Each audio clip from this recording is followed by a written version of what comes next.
Well, hello, everybody. Welcome to Super Soldier Talk. I am James Rink, and today we have a very special guest, Rainetta Jones, who is the diplomatic ambassador to El Dorado. And there's our.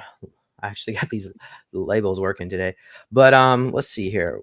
Okay, let's begin. I'm going to begin by reading her bio. So, Rainetta Jones is a native of Trinidad. At the age of 14, she moved to the United States and then attended Martin Luther King Jr. High School in Manhattan, New York, where she had experienced missing time. And we actually did some sessions work to look into that, but we'll go into that later. But as a young adult, she had to drop out of the University of Buffalo, where she was studying a degree in molecular biology. And she dropped out because of her neurological anomalies caused by some kind of brain scrambling technology. When she reached the workforce, she developed two inventions, the iPod and Kindle, and also a novel conceptual hosiery design, all of which was stolen by her Jewish friends that were both Russian and Israeli intelligence. They took her ideas and gave it secretly or directly to Steve Jobs and Jeff Bezos, and they hashed out a plan to get her out of the country so that Renetta could not contest the stolen technology or be paid.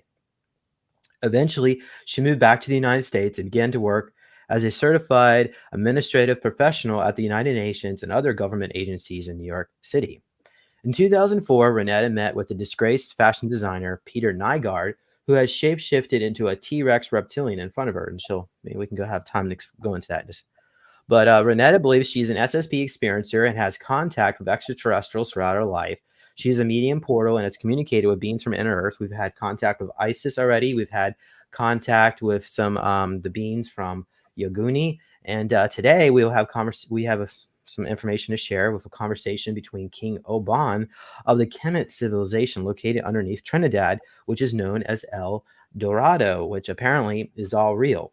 But we will learn more about their Gold Kingdom culture and what the king has to say about the Vatican humanity in general. So also, there is a link. I just updated the video to the actual article if you want to go read that. Thank you all for joining us today. How are you, Renetta? Hi, James. Thank you so much for having me. So, Yeah. where'd you like to start? Thank you very much. So, audience members, if you have some questions about our guests, go ahead and put them in the chat, and I'll get to them as long as they're appropriate. But yeah, so let's go ahead. Let's start off. I'm going to go ahead and toss that off. Okay, so let's see here. Let's go back to, wow, there's so much that we can go into. How about we discuss just briefly, what do you remember how about the missing time in high school? So what do you think was going on? I guess after our session work that we were doing. What Well, did you I want to thank James because I reached out to him because I believed that he would be able to help me regress and find the memories that were missing from high school. So I went to high school for approximately 3 years. I graduated 1 year early. And in my awakening, I went back to high school because my body is filled literally with technology. And James has those pictures. He has some of them, not all of them, and I was trying to figure out like what was done to me. And part of my memory was around 15 years old, and I'll go into that later. But the majority of it stemmed around high school. So as I began to remember, I wanted to know, like, hey, like what was going on in my high school, and that's when I realized that I literally had no memory of lunchtime at all. And it was a friend who was very high up in, let's just say, he worked for 3 US presidents and extremely high up there. Like, I can't say any more about that. But in talking to him, he told me, he said, well, that's when they took you. And I was like, took me. And something said to me, go back and look at your high school.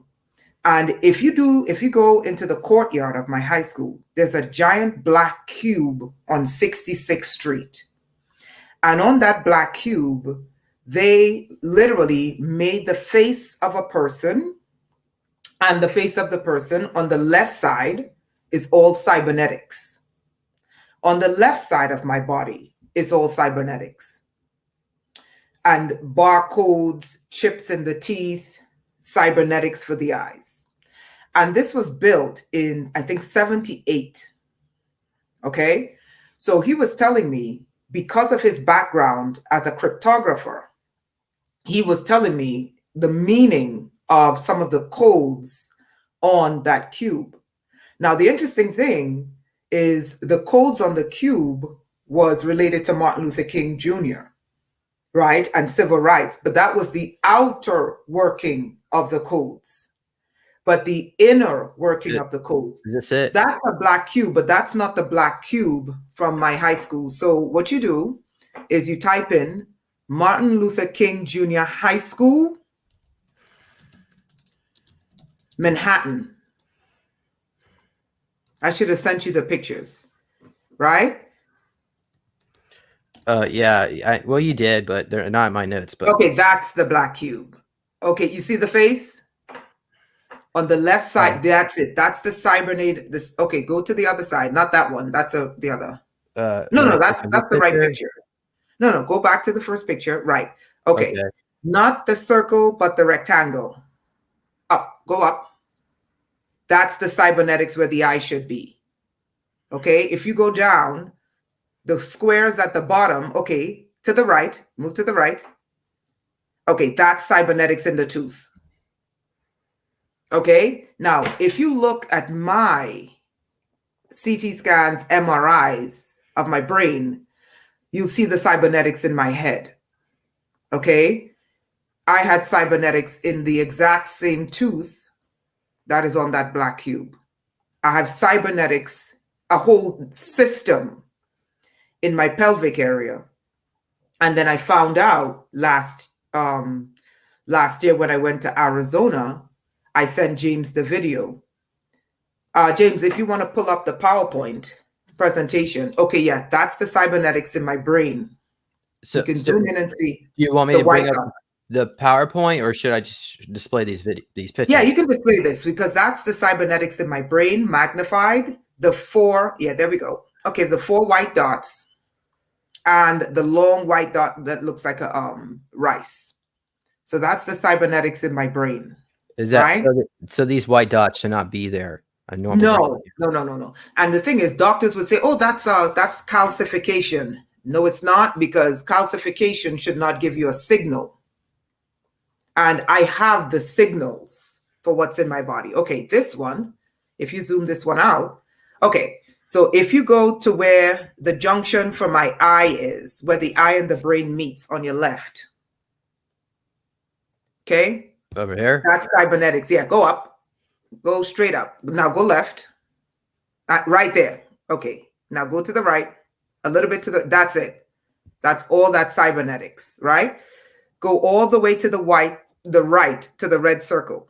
Right there. All the way to the right, far right, and up. That's a wire. Oh, wow. Yeah. Okay. Go all the way to the left.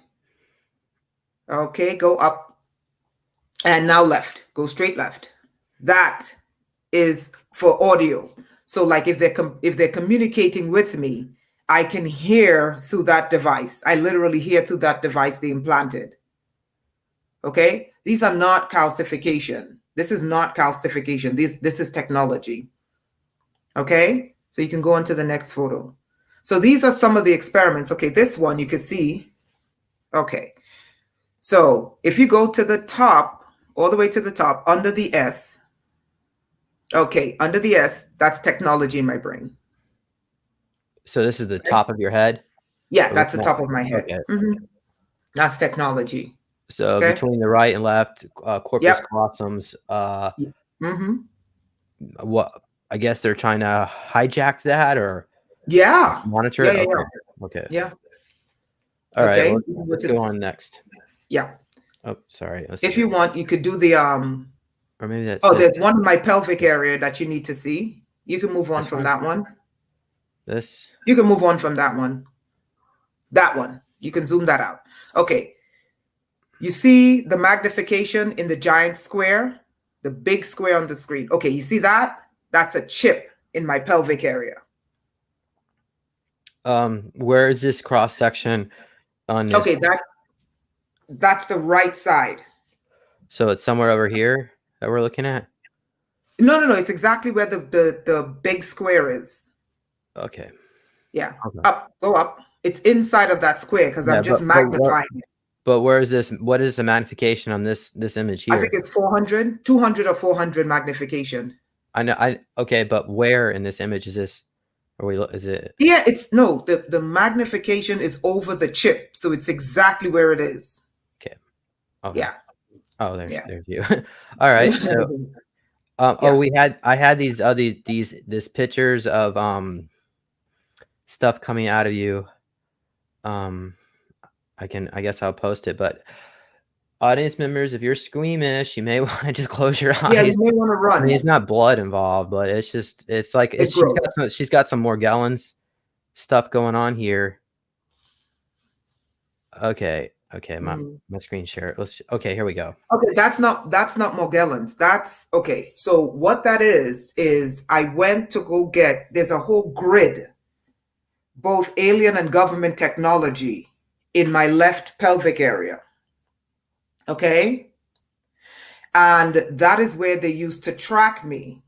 Like I'm literally hooked up to both government technology and alien technology. Okay.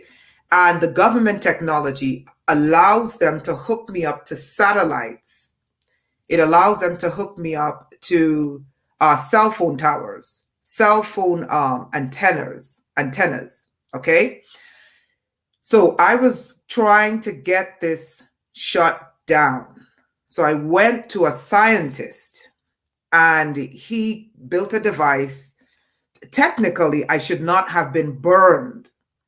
But when he placed the device, it was about 30,000 volts. He was actually trying to kill the alien life form that was found running around in my pelvic area. I sent you the video for that, right? So when he turned it on, so instead of the alien life form being killed, what happened was that it brought up this entire grid that was hidden in my pelvic area. If you turn this image, there's another image I sent you, the same image, if you turn it upside down, okay, which is the next image. The same exact image is upside down because they invert stuff. Okay, now zoom into this. Zoom in. Okay, don't you see a face staring at you with a third eye and a crown? I don't know, Renetta. The only thing I see is yeah. Yeah, the face, literally. I sent you the other picture with the face.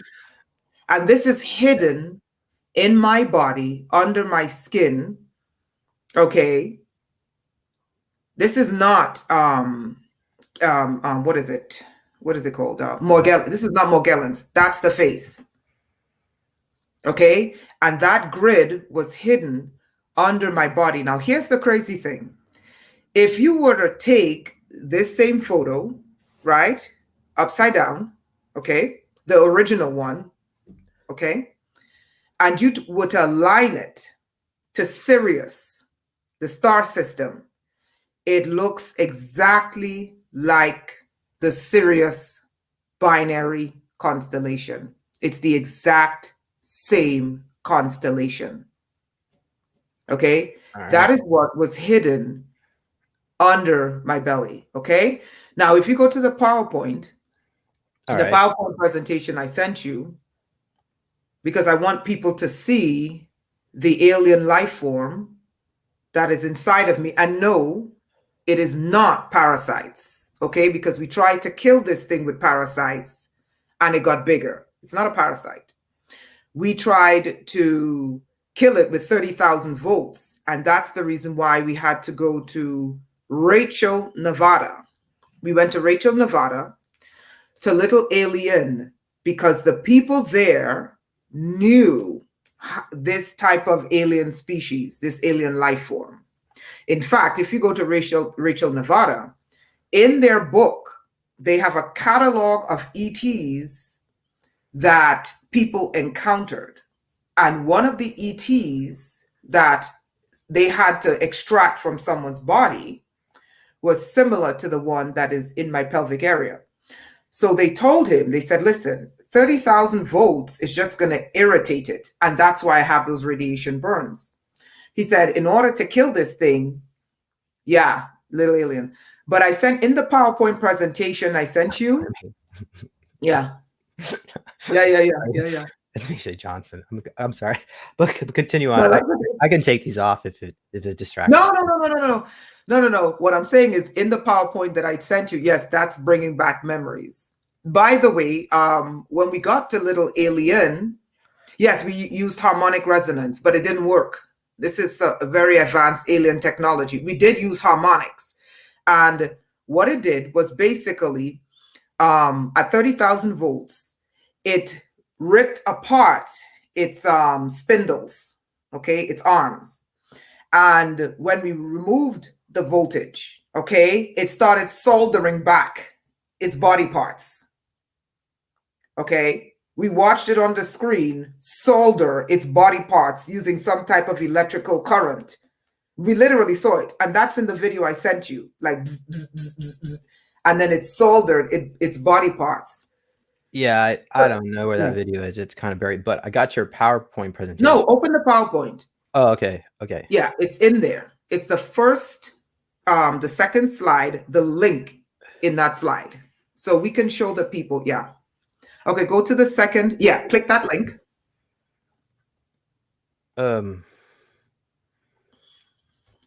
Hopefully it's gonna... Oh, you need access, okay. Okay, well, we can just go on, I guess.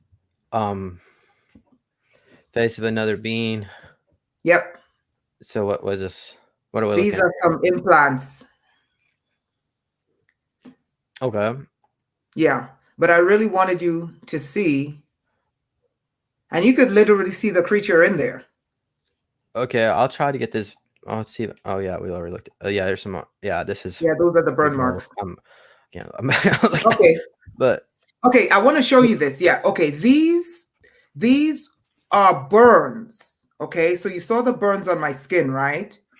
He was using pure aluminum electrodes, and he placed these pure aluminum electrode balls on this area to shut down this this reactor, because he said he's an actual scientist, ex-UK Ministry of Defense scientist, and he was shocked. He said, Renetta, what the hell is in your body that can literally detonate like micro nukes on aluminum spheres?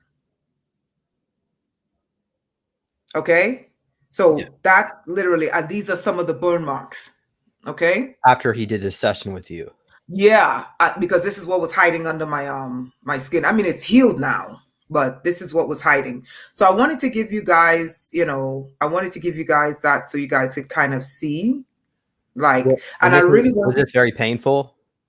No, I had no pain except when it started to the burns didn't hurt. Is when it started to heal. That's when I started to have pain. But the burn marks, it didn't hurt, which was really strange. It blew up the the aluminum spheres, like literally detonated, like cratered it. And that's what I was showing you. Sorry, that's what I was showing you in the video. But I really want you guys to see the creature. Yeah, well, I'm not gonna be able to do it. I don't have access. So I mean, you could try sending an email to me. Okay. If you want to with the actual video itself, not hosted. Yeah. Okay. So what I'll do is I'll just get the link. Okay. Yeah, that's fine. Body scans. I can send you yeah. All right. Well, I'll send it to you now. Okay. Well, how about we discuss? I mean, are you ready to move on? Unless let's go. All right. Well, we've got a lot of different areas we could take this. So I guess going back to my original question, what was taking place at this high school? It looks like you were I don't know if you were, I guess you were physically teleporting there, but definitely your consciousness was going down there too. So why don't you describe what do you think actually happened after we did this session? Well, here's what I learned. So I had a friend, and this guy was just really, really helpful because he was, high level work, very high level with the Pentagon, and understood the real government, and he was saying to me, he said, Renetta, that's where they were taking you. So I was like, oh, okay. And I was like, taking me where? I was like, there's no way they could have taken me out of the school because too many people knew me. So he started to, I'll tell you a story. He started to decode what was on the cube because he's like, listen, I'm a cryptographer, not me, him. He goes, I'm a cryptographer. I know what these things mean. And he said, look, he said, these are NSA codes. And he said, not all of them are NSA codes. Some of them are higher than the Renetta, NSA. are we talking about the face that we just looked at? Yeah, on the face. Okay. Yeah. There are alphanumeric codes all over that black cube. And those are NSA codes for tracking bloodlines. Okay? However, they did it in such a way that to the simple person, it just looks like, oh, these are dates from the civil rights movement, right? So I had to go do some digging, and I discovered that a certain very powerful Jewish bloodline funded my high school, okay? And the name starts with an R, the Red Shield, right? And they were using my high school, exactly. They were using my high school to find the genetics, certain genetics of Black children, in Black children, okay? And I know this is not about Black people. I'm just saying what they used my high school for in the early days, right? So this, and if you look at my high school, you will see that my high school is designed after the NSA facility, and it's also designed after the Black Cuban Mecca. Like Fort Meade, Maryland. This like a microchip. Yeah. It looks exactly like the NSA headquarters, and it looks exactly like the Black Cuban Mecca, right? And there's a black cube on 66th Street. Now, here is where it gets really crazy. If you follow 66th Street heading west, you're going to come upon Jeffrey Epstein's mansion on 66th Street on the east side. If you keep heading west, you're going to leave the United States and you're going to cross the Atlantic Ocean. Do you know where that black cube stops if you keep a trajectory all across the equator? Well, not the equator, but a horizontal trajectory. You're going to land in Egypt. Okay? What? From the 66 from 66th From Street? 66th Street. Okay, let me just do this. Instead of telling you, we're gonna show you. Yeah. Okay, here we are, 66th Street. That's where it is. Yeah. The Big Apple. Okay. Street. Yeah. So what direction we do? So okay, you're gonna have to head west, but you're gonna have to make sure that New York is aligned properly. Okay. Yeah. Okay, so you're gonna be heading. No, that's direction like. No, you're gonna be heading due west. So not south. Sorry, due east. Due west. Due east. Due east. Yeah. I mean, like that way. East. Yeah, due east. Keep zooming out. Yeah. So definitely the planet isn't flat. So exactly. Due east. Keep going. Okay, I'm keep going. I'm going. But it's like, I mean, New York is there you go. The same latitude as like Portugal or so on. No. You're too high. Stop. Turn to Africa. Turn. Keep turning left. Yep. Keep turning. Egypt. Literally where the Nile ends. That's where you stop. Okay. 66th Street. Okay? Mm-hmm. All right. Yeah. I can send you a photo and of also, it. I noticed Rockefeller University is here. Exactly. There's probably tunnels. Wouldn't be surprised going all around this area. And my high school was 66th Street West, Jeffrey Epstein's mansion was 66th Street East. Oh, okay. Okay, so Okay. if you're going east, you're going to cross Jeffrey Epstein's mansion. Somewhere over here, east side of the park. No, my high school, that's west. Okay, it's on the east side of the park. Is that Yeah. upside down? No, it's arranged. It says it's arranged north. Arranged north. Is Oh, this you're not? on the east side. You're at Yeah. Jeffrey Epstein's mansion. Oh, okay. You're already there. Okay. I'm 66 West. Okay. All right. Yeah. Well, Yeah, so you're there. okay. You're already there. Let's go ahead and just close that. Okay. Okay. All right. So So go here's ahead. what I think was going on. Now, it took me years to figure this out. And it took a trip to Trinidad. And I literally had to run out of the United States. And I'm not going to go into that. But I ended up in Trinidad. And I was working for this NGO. So I used to walk to work because I like walking. And I walk back. So I decided to take, I think it's called the Eastern Main Road, where that substation is. Right? And one day, meanwhile, I have active network cybernetics in my body, right? So one day I'm walking down this Eastern Main Road, and the people usually don't walk down this road because it's like gang wars and stuff like that. But I decided to walk down the street. And I'm passing by this power station. As I get in front of the power station, I literally, and it was weird because it was like a telepathic voice. And the voice began to tell me there is gold here and there are pyramids here. And I looked around and I'm like, but there's nobody here. Like, am I going crazy? But then again, I grew up in the Caribbean and, these things are not really crazy. As I looked around, I realized that it was connecting to the chip, I don't have chips, but the cybernetics in my body was connecting to the electrical substation. And I said, oh my God, this thing is coming from the substation. This is really insane. But here's the crazy part. When I left that area, it was as if I couldn't shake, I can't explain it. I could not shake this energy field telling me that the country has pyramids and the country has gold.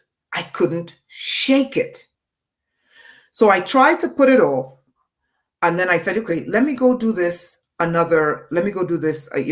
down the street again. And the same thing happened. And it's right in this area that we're looking at. Yeah, it's in that area. I'm trying to, if you zoom in, I can tell you exactly where it is. Okay. Here's Eastern Main Road. Yeah, here. Right there. It's, okay. Go left. Stop. There's this industrial area. I think that's where it is. Near this industrial area. There's a portal here. Mm-hmm. So I can just go down to Street View.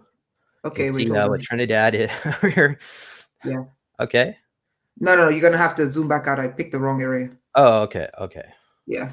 It's kind of difficult to find. It's somewhere around here. Okay, move down.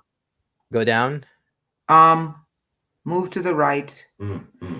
Okay, move to the right. Move to the right. Sorry, left. I'm sorry. Left. It's probably over here. This is where we somewhere around there. Because I kind of remember this. Yeah, it's somewhere around there. You can't. No. Like some kind of... okay. It's not far from there. Yeah. Yeah, okay. That is a distillery, but it's not there. Okay. But yeah, anyway, so this is the crazy thing. So I couldn't shake this, right? I couldn't shake this for like a week. Like, I'm like, oh my goodness, something is communicating with me that there's gold here. So anyway, long story short is I began to do some research and I discovered that the northern range in Trinidad is literally where the Andes Mountains end. Okay, that northern range ends on the eastern coast of Trinidad in Toco. That northern range of the Andes Mountain is the gold region in South America. And Trinidad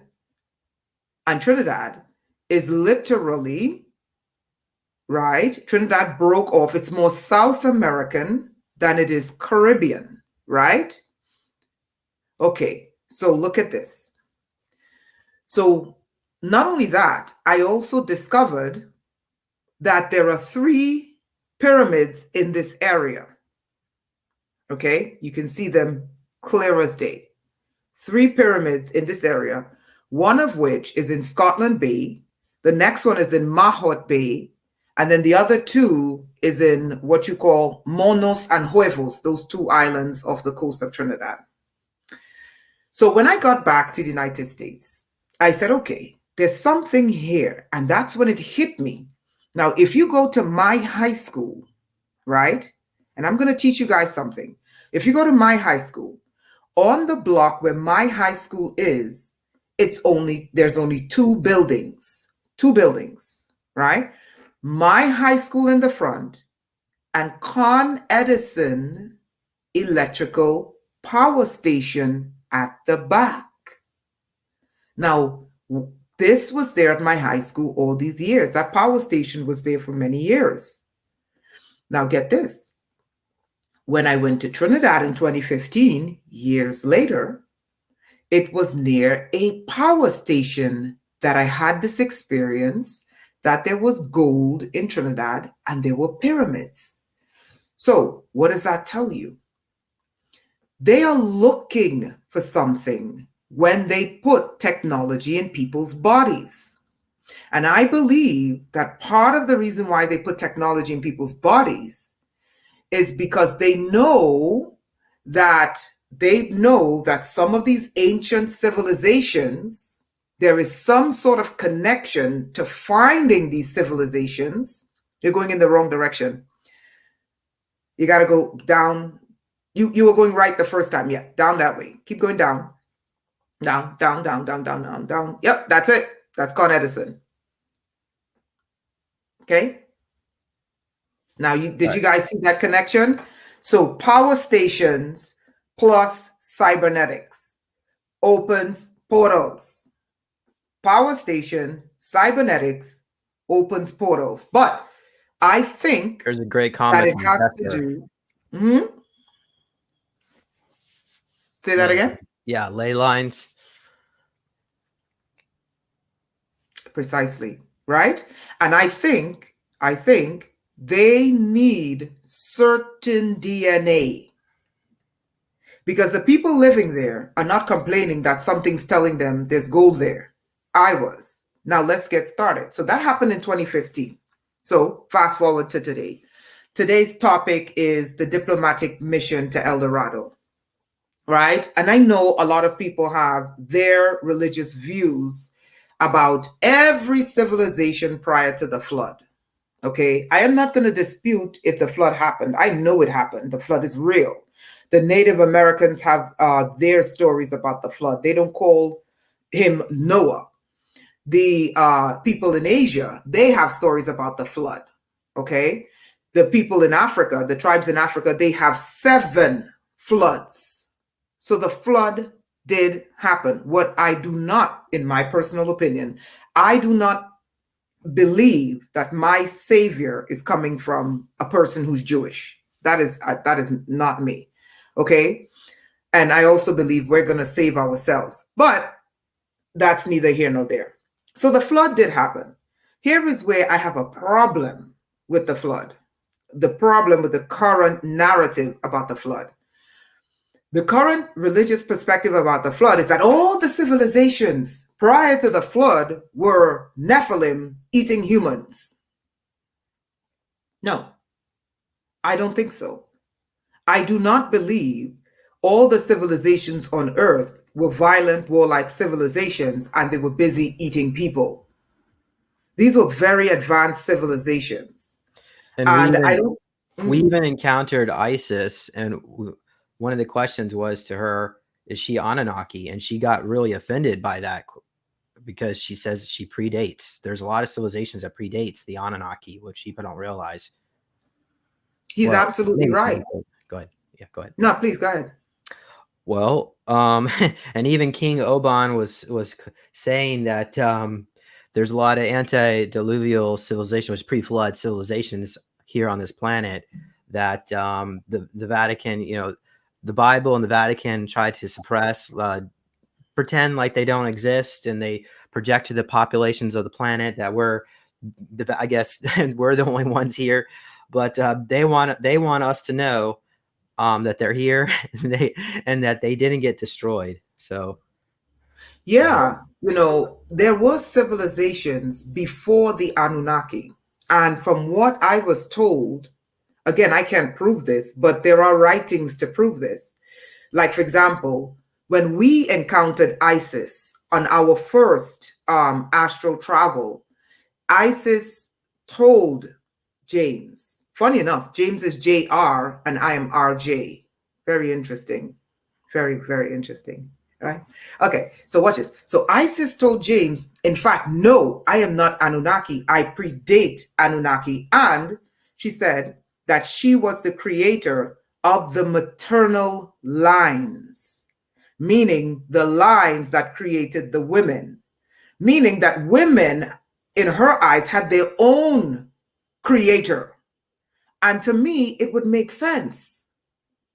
And the males had their own creator. To me, that would make sense. So the question was asked, you do understand the kind of worship that they worship you above ground in these secret societies. And one of the things that she told me was that you cannot believe anything they tell you on the surface of the earth. Do you understand that the surface of the earth is totally controlled by the most corrupt entities? And to me, that makes sense. Now, many people would say the worship of Isis is demonic because Isis worship requires sacrifice and killing and rituals and blood drinking and drinking menstrual blood. But here's my argument. My argument is, okay, so you get to the Old Testament. Yahweh gave these Israelites 10 commandments. One of the commandments was, don't kill. Did the people listen? The answer is no. Don't steal. Did the people listen? In fact, they were killing and lying and cheating in the name of the Old Testament God.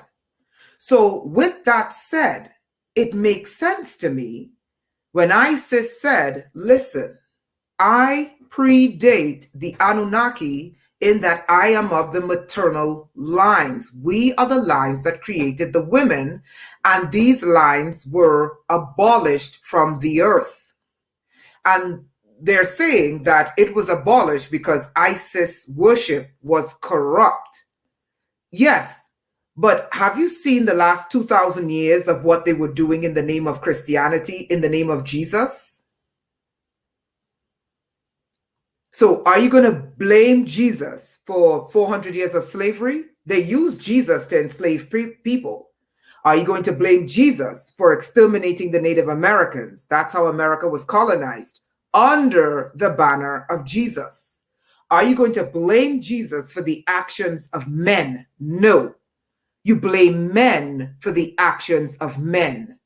And you need to understand that men and evil entities use God to justify their corrupt behavior. And Renetta, my family, a lot of them are very Christian, so they would probably respond to you as, oh, surely God would never allow this to take place. I mean, the Bible is supposedly God's holy work, so why would God allow this to happen? How would you respond to that? Okay, so here's the thing. I am not religious in any way. I try to use common sense, and I practice, me personally, I practice self-respect and restraint. Like, I follow very strict laws. Do not do evil to someone. However, I have laws of justice as well. Laws of justice is, if you violate me, I have a right to get justice. But I will not violate you first. Now, the Christians, or religious people in general, would argue and say, okay, well, God would not allow that. Okay, here is my argument. Is it God allowing it, or is it people doing it because they can get away with it? Okay, a person steals because they believe they can get away with it. If a person knows that they're not going to get away with it, they're not going to do it. You see, this is the problem I have with the way in which they rewrote the Bible to fool people and tell people that they're going to get justice when Jesus comes back. Now, how are you dealing with the person's immediate pain and hurt today? No, if you do wrong today, justice should be executed today because the wrong was done today, not 10,000 years in the future. You understand? So what I think is going on this planet is that people and entities are not being held accountable for their corrupt behavior. And this is why I believe that the human race's first savior is the human race, not a deity. Our savior, the people who's going to save the human race, is us. And we're going to continue being raped, abused, beaten, injected, you name it. We're going to continue. We are a very abused race.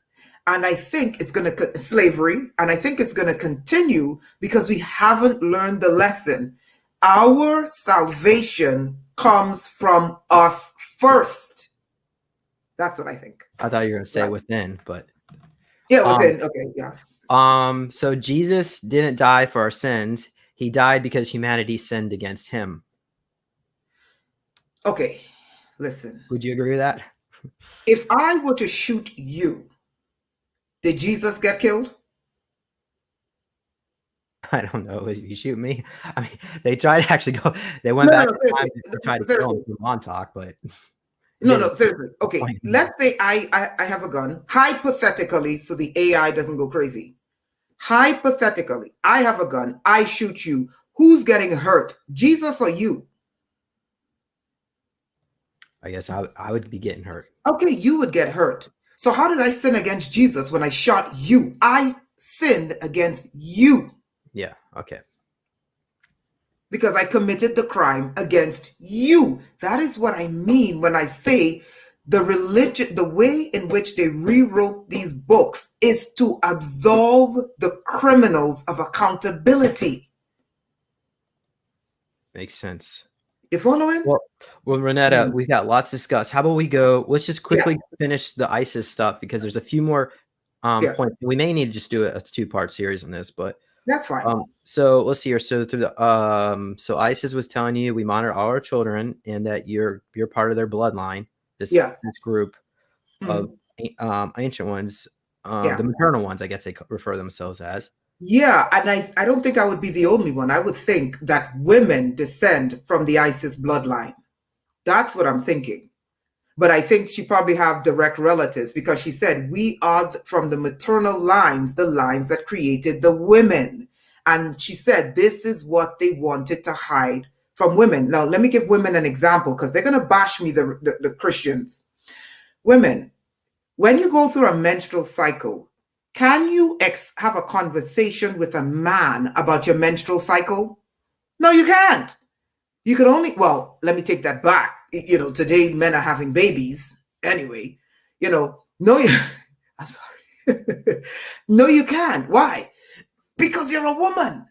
Now, what is that? What am I trying to say? It means that there was something present during creation that was feminine that created women. I'm not a man. Men, when you're going through an erection, can you have a conversation with me except to have sex? No, I'm not a man. I don't know what an erection is. I'm sorry. But okay. Excellent. The point is this. Men were created in the image of a male creator, women, female. The reason why women are crazy, and I'm not talking about female worship. The reason why women are crazy is because women do not have an archetype, a feminine archetype that they can look to and point to and say, this is where we descend from.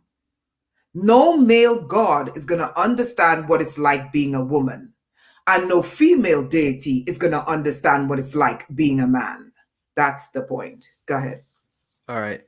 So Yeah. from here, it Yeah. looks like you went into some kind of some underwater situation where this water is connected to the Akashic, almost like a library. Mhm. But I don't know if you want to describe any of this Yeah. dimensional realm that you were in. Okay, so what we did is we did a regression. James assisted me in a regression inside of my high school to figure out what was going on in my high school that I disappeared during lunchtime for 3 years. And that's when I discovered there was some kind of connection between there's a direct portal in my high school being generated by the substation behind my high school, and the technology in my body allowed me to go deep under the earth, under 66th Street. When we got to the bottom of 66th Street, I was literally pushed by water into the Atlantic. Okay. And I saw a massive gate. From there, I went into the gate. And by the way, in a water body, people, we're talking about life before the flood. Okay. So you might have to expand your brain a little bit. Life before the flood, Seagate, right? And life before the flood, the human being had way more abilities. What does that mean? Humans today use 10 to 12% of their brain. Pre-flood, I believe it was 100. It was shut down. Now, if we're operating at 50% of our brain, what would a human being be capable of? And that was something I experienced. When I entered my water body, I literally changed shape 4 times. And this was to travel under and to get to Atlantis. Okay? Now, many of you will think this is crazy, but I'm telling you, no, you can travel to these civilizations. One of the scans that was done on my left ankle, and I can prove it to you, a signal came off of my left ankle at I think it was 130 something, 134 or 334 microwatts per square centimeter. The scientist who conducted this scan said, "Oh my God, the only place that you can hear this, the only place that you can get this signal is the bottom of the Mariana Trench. What is that signal doing in her ankle?" The second other place that that signal could be heard was deep space. Okay? I have the evidence. I know what I'm talking about, right? So I want to tell you, we're doing Atlantis now before we get to El Dorado. Okay? Now, when you go No, I down, saw Yoguni. oh, you want to do Yanaguni? But wasn't all these water kingdoms related to each other because it's Lemuria? Yeah. Yeah. Mhm. And But then remember, we went. Mhm. because Yoguni Mhm. predates looks like even Lemuria. I mean this, and Mhm. for people who don't know, Yoguni is located. Mhm. It's an island off the coast of Japan, like the tip of it. But that whole area of China used to go stretch all the way into the ocean, all the way over to Japan. But a lot of it fell into the sea. And those civilizations, what they did is some of them went to a portal like Lemuria, but Mhm. Atlantis, they built giant domes under the ocean and probably in some kind of interdimensional bubble where it's actually bigger inside the dome than outside. And by the way, there's 300 million people, Atlanteans, at the bottom of the ocean right now, and they Mhm. don't Mhm. appreciate the Navy trying to send missiles down into their domes. But um, and Yoguni is underground somewhere. But why don't you go ahead? You explain it. Yeah. So, what I'd like to tell people today is, people, listen, I am not leading you in a path of demons to be demon possessed. I am not demon possessed. Okay. And I would not lead you in a path to harm your spirit. That is not how I operate. What I'm trying to show you is that there was a force that came to this planet and it literally shut down 90% of the human being's And ability. that also shut our age too. I mean, humans lived about 1,000 years before the flood. And in Absolutely. Atlantis, and by the way, the Atlanteans live up to 100,000 years. And Right. they're also Absolutely. about 9 foot tall. Absolutely. So something came and shut down human beings' abilities by shutting down 90% of their brain capacity. We haven't explored it, but it has come up. It looks like it was some kind of virus that was released by the custodians. And they're another group of jerks that basically caused the resets, sort of like the reason why we don't hear about Tartaria, and in the history books. But we can maybe go into that more in another episode, more in depth. Yeah, absolutely. Research on it, So, if the audience members want that. What I'm trying to say to you is this, okay? And I may not get everything right, but one thing I would not do is I would not be deceived and I would not lead the human being down a path to destruction. They are trying to exterminate the people on earth, but there is something spiritually that is happening on a parallel level, and you have to be able to see this. What is happening is that the ancient abilities that humans had, okay, during Atlantis, Lemuria, Yonaguni, El Dorado, Aztec Maya, and that is before the arrival of the Dracos, because the Dracos are the ones that brought that blood sacrifice, which is the reason why the planet had to be sunk or flooded, better yet, flooded. Human beings, those abilities are coming online. Here is the problem. Whenever a species, and this is what is encoded into the genetics of a species, whenever a species begins to undergo extinction, what happens is that latent DNA becomes active. Does anyone understand? Latent abilities activate. Why? Survival, people. Survival. That tells you that no species should be exterminated because that survival mechanism would not go active. We are seeing this with the babies born during this pandemic. The babies are coming out faster, stronger, smarter, with abilities that are above and beyond the normal abilities for children. Why? Because the species, there's a tether that you can't see that's spiritual. The species know there is something trying to bring it into extinction.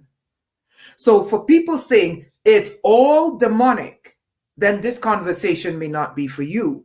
But for those who are willing to listen and understand what I'm trying to tell them, then you may learn something and you may glean something. I am not telling you, let any entity enter your body. I'm not telling you, give me money. I am not telling you, go do rituals. Those things are lawless. What I'm saying to you is this, because we are undergoing extinction, those 90% of the brain that was dormant, 90% of the DNA that was asleep, it is waking up. Now, here's the crazy part about when it wakes up. When it wakes up, there is a tether connected to these ancient civilizations. And those civilizations are tethered to the dormant DNA. Does anyone understand what I'm trying to show you? Right.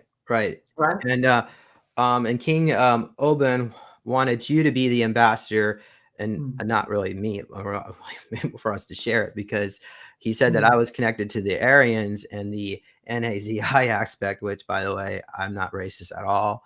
I even have friends that are Jewish, so I don't care. I mean, we were actually looking it up in this underwater kingdom that there was some kind of library, and you were able to pull up records. Yes. And I just tested you out just to say, well, could you look up this thing called Project Name Recovery? Because I knew I was in that and I didn't have details. And you said that it was connected to this movie from Boys from Brazil. Yeah. Some guy named Gordon. This is my father, connected to all that. But also you also Isis shared a symbol. She and you drew it out for me, and I've got this translation of what it means. How about I go ahead and just share that Yeah, real quick, and then we and can. I'm going to get to the Isis, the underwater kingdom, what the Africans call the marine kingdom. Okay, so that symbol. So James was testing me to see if Isis gave me access to what the Africans call the marine kingdom and what the Europeans call Atlantis. The marine kingdom and Atlantis is the same kingdom. People, it is real. The beings there exist. Some are evil, some are good. The ruler of Atlantis is a woman. Okay? Atlantis was not destroyed, they sank themselves. Because from what I got, they sank themselves because of a battle with the Dracos. Okay? So, they yeah. let me tell them about the symbol. They built a dome and then sank Yeah. themselves. So, Mhm. and the dome, like I said, okay. And there's multiple domes down there, by the way. And the name because it's a huge is called kingdom. Ashland. I don't know, but maybe we should follow up on that because we haven't explored the Atlantis stuff or the Lemuria and just No, barely we went to the library. I have to tell them about the library. and it's like an akasha of the planet. The water carries. Yeah, let me explain it so they know. So down there, when you get to Atlantis, okay, you have to pass Isis. Isis has to give you clearance. She said they call me Isis on the surface. When she gives you clearance, you go down again. Your form changes.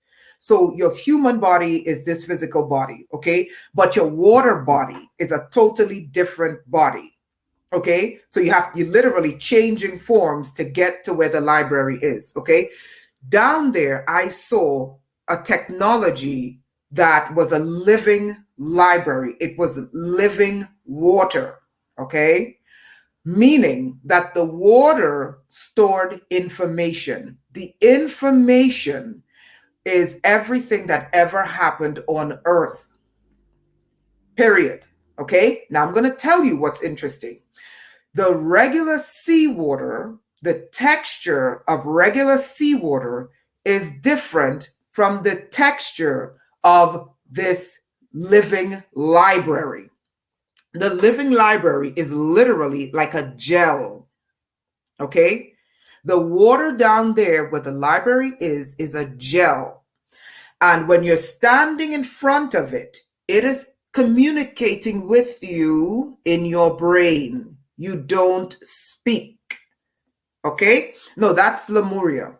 You don't speak. Okay? There's no words in the mouth.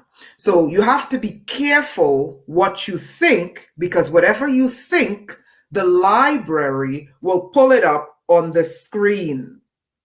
So the screen is like a huge wall. It's a gel, and it's constantly showing you. It's like this. On the screen, images of what occurred on this planet. You can go as far back as you want because it literally stored everything. Okay? So that's one of the technologies that's down there in Atlantis. The other technology that's down there is a kind of staff that I saw Isis use. When Isis made that symbol for James, she said, give James this symbol to let him know, because she knew James didn't believe. I didn't know. Okay? I didn't know. By the light of the moon, we travel the stars, according to David Lotherington, is how he translated it. But right. It's a quantum language, so it could be interpreted many ways. Mm-hmm. Right. So she said, I saw her point a staff, okay? And the staff, at the head of the staff was a type of crystal. And what came out of the crystal was a laser. And she literally etched it on the wall. And she said to me telepathically, give James this symbol. Tell him I said thank you. He will know what it means. Now, I drew that symbol and I kept drawing it because I'm like, I don't know what this means. So I sent that symbol to James, and lo and behold, That's James's signature. That's a symbol James uses. I didn't know that. Is that correct, James? I mean, I could probably put it in my signature somewhere. Yeah, well, I guess we should probably do some more work on this to clarify, because we were spending so much time talking to the King Oba, and we didn't really go back, but we were just giving you like a brief summary. So Yeah. I think, let me put it this way. So James sends me his AI art, and he signs his AI art, and I literally almost fell off the chair because I'm like, are you serious? I'm like, James, it's the exact same symbol. He's being modest. No, like seriously, he's being modest. I don't even remember which symbol he uses. Did I text it to you? Because otherwise, you emailed it to me. Oh, okay. He signs his AI art with the exact same symbol. Like seriously, he's being modest. Okay, I'll leave him alone. Okay, so let's get to the real story. So she wanted to let me know, look, Isis is alive. Isis is the queen of she's literally the queen of, at least in the Atlantic Ocean. Okay, the kingdom is real, and they have the records of everything that happened on this planet, and it's stored in a library under the Atlantic. Now, here's what's funny. James told me that the US Navy has been trying to break the dome for Atlantis. Now, he didn't know that a NAZI scientist told me that the US Navy was at war with Atlantis. I said, oh my God, how does he know this? Unless it's real, right? So Atlantis does exist. And one of the things she wanted to tell me was they're going to be making themselves known, okay? Because they see what's taking over this planet, and they see the direction this planet is headed, okay? I'll leave that be. Now, let's get to El Dorado. Hold a second. So there was an exchange program. I don't know if it was between the Navy, but certain aspects within the government with Atlantis. And what happened is the personnel down there were caught trying to collect genetic samples because they live 100,000 years. So yes. They wanted to bring back the DNA and experiment with it. Yes. So when the Atlanteans found realized what they were up to, the program quickly ended. But so as far as this war is, I get rumors of people that they say, "Oh, I had a buddy that I was in the Navy, but I had a friend who was also in the Navy." I mean, and they were the ones that were. So this is rumors that come back and forth. No, it's not rumors, because I know someone who helped me to understand what was inside of me, and it's not rumors, James. It's real, and they told me. And this person was Native American. This person was Native American and Irish, I think. Native American and Irish. No, 100% Native American and Irish or Scottish. And he had to get into Atlantis. The key is your DNA. Okay? And he told me, because he took one of the US presidents there, he told me how they got in. I just can't disclose it here. Now, unbeknownst to him, is that I was friends with African people from West Africa. And if you go to West Africa, they venerate the Marine Kingdom, what you call Atlantis. And they go there and they live there. There are people that go there and live there for 6 months. So no, this is not fake. It is not a joke. And it's not like, made up woo-woo. You go to West Africa, they have festivals to the Queen of Atlantis. Her name in West Africa is Yemanja or Yemoya. That is the queen. Okay, so no, it's not fake. I know people that went there. So no, it's real. It's a real place. It exists. Now, the story about the genetic stealing of genetics, that's also very real too, because the key to get into Atlantis is genetics. Like, they don't give you a key in a door. The key is stored in your DNA. So yeah, I could believe that. But let's get to the diplomatic mission to El Dorado. And because I want to tell people about some of the technologies, because some of you here are scientists, okay? And I've been doing a little bit of research about what King Oban said. And I'm looking at the research like, this man, I really, this is true. So let's get to the diplomatic mission for Atlantis. What do you have anything to say, James? I was just trying to locate the UN official that shapeshifted. I get, we'll probably have to say the story of Peter Nygård for another time, yeah, because that's really yeah, that's the US ambassador to the UN. She had a crown too. Right. Yeah, U.S. ambassador to the UN. Okay, well, let's just go to here. I got the notes here from the El Dorado. So I guess we could just start off from the beginning. Yeah, sure. This all just tied back to that experience when you were younger and you felt like you were taken away, but I guess you didn't have the memory of it, right? So we went back to explore what happened, right? Yeah.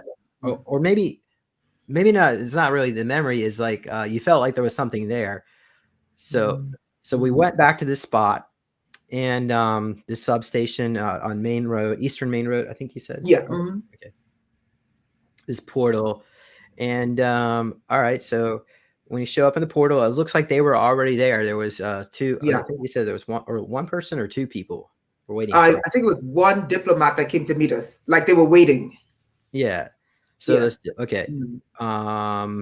So I guess we go through this portal, and apparently they let me come through too. Yeah. Can I clarify something before you go on? Okay. James really thinks because I said to him 1,000 times, James, it's not your skin color. So James really believes that his skin color is not letting him get into these places. And they told me 1,000 times, they do not have a system where they judge people on their skin color. They said, James has too many attachments. They called it hooks. Okay, literally hooks, like hooks.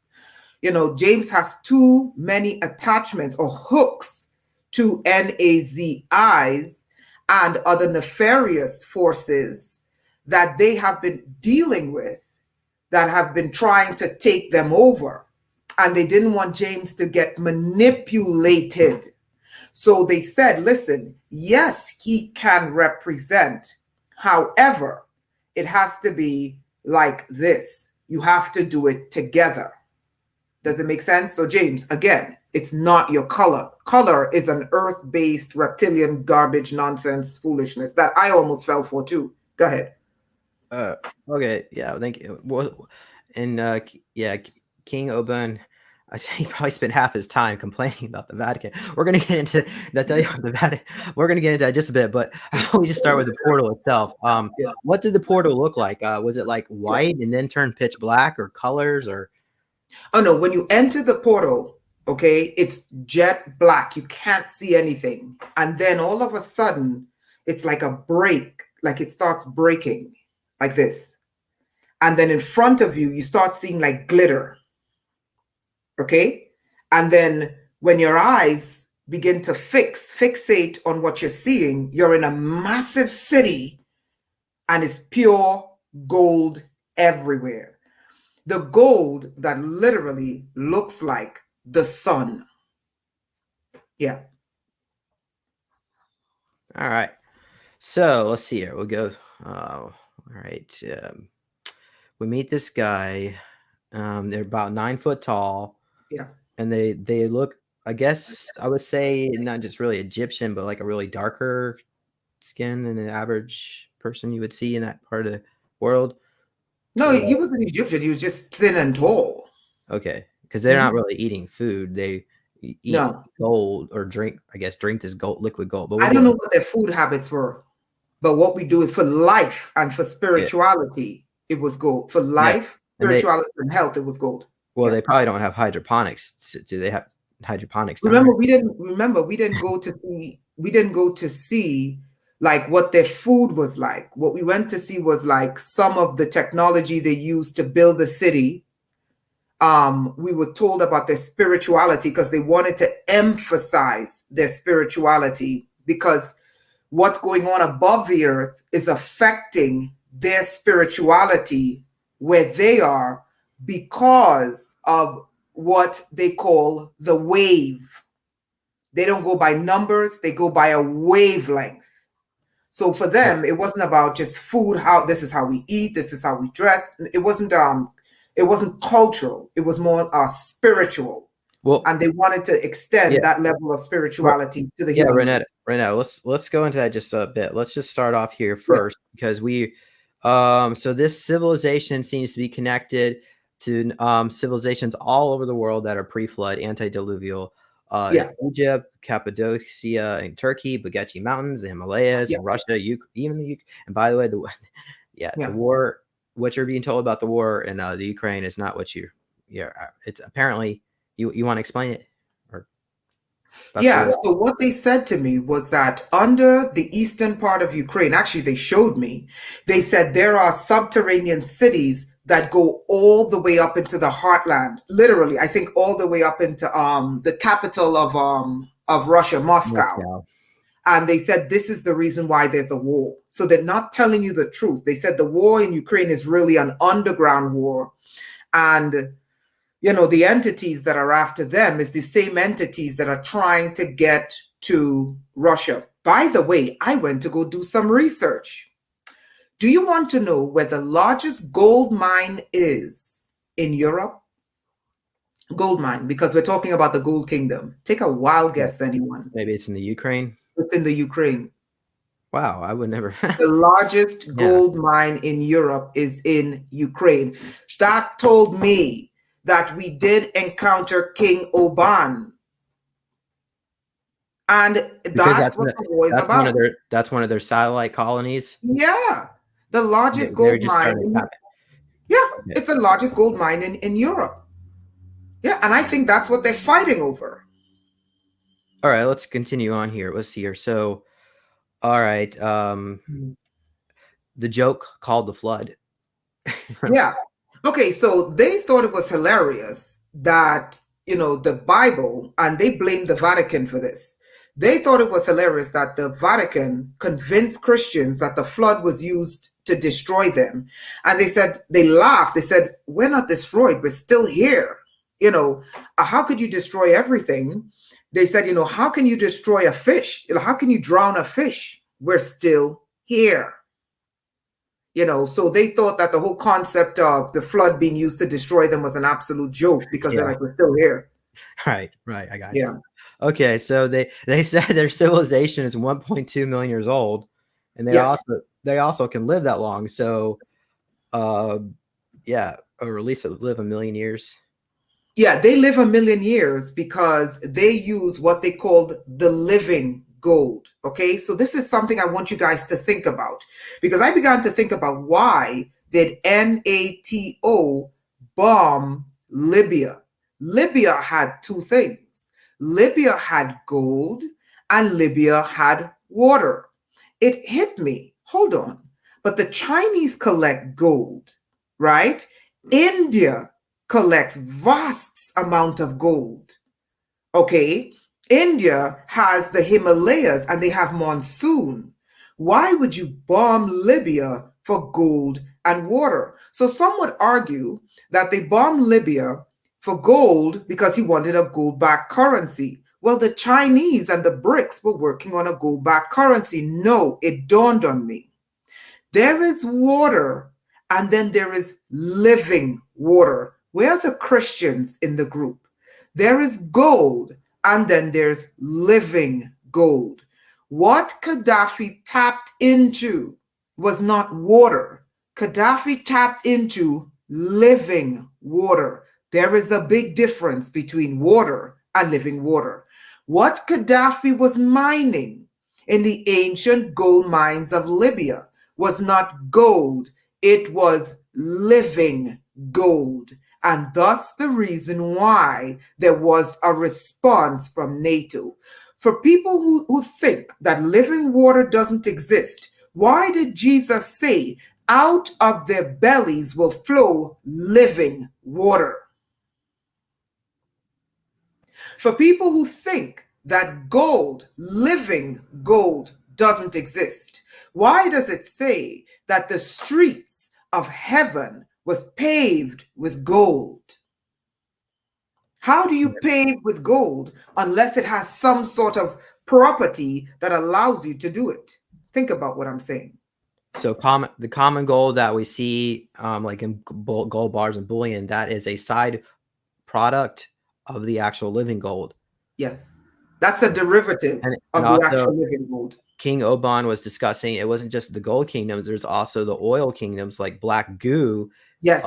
Oil is a side product of black goo, and that is another kingdom itself. Yes, exactly. So, example, they lied to us. Once again, the abused human race.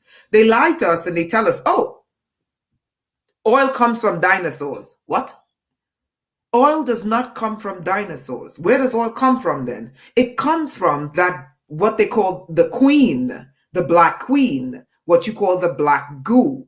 It is a living sentient and it produces. What does it produce? It produces all the oil on earth. Like the living gold produces all the gold on earth. And the Black Queen was an actual person or entity. I wouldn't call it person, Yeah. but that was captured in the Falkland Island War back in the early 80s. And she was taken to she was split into to research. I guess part of it went to the Vatican. CERN. Oh, CERN. Yeah, that's what I think they're using to open the portals. And the other part was taken to I think it's in the notes. We'll go into that just a bit. Chile, but, a research island off the coast of Chile. Yeah, King Oban wants the Vatican to release her. Yeah, because what? Secrets. Okay, so what I think King Oban was trying to communicate was this, and I'm not claiming to speak for him, but because of telepathy. Okay, the telepathic communication. You don't just hear words, you hear intent when you're communicating telepathically. King Oban was saying that the Vatican needs to return the Black Queen, which is what you call the black goo, because they're torturing her to find out the secrets of how this planet works. Okay, it is the lifeblood of the earth, exactly. And she's being tortured. Now, they broke her apart in two, obviously, to weaken her, right? Divide and conquer, right? They broke her apart and they sent one to CERN with that Hadron Collider. And and they're doing research in Chile on the other part, right? Why are they doing this? They're doing this because within her, and this is the key I'm trying to show you, I'm not telling anyone to worship your DNA. I am not telling anyone to worship the neurons in their brains. I am not telling you to worship any female deity. Worship what you want. But what I'm trying to tell you is that what we're told about this planet and the elements of this planet is not true. Okay? Oil is a child, a byproduct of the black goo. The black goo is a living, sentient being.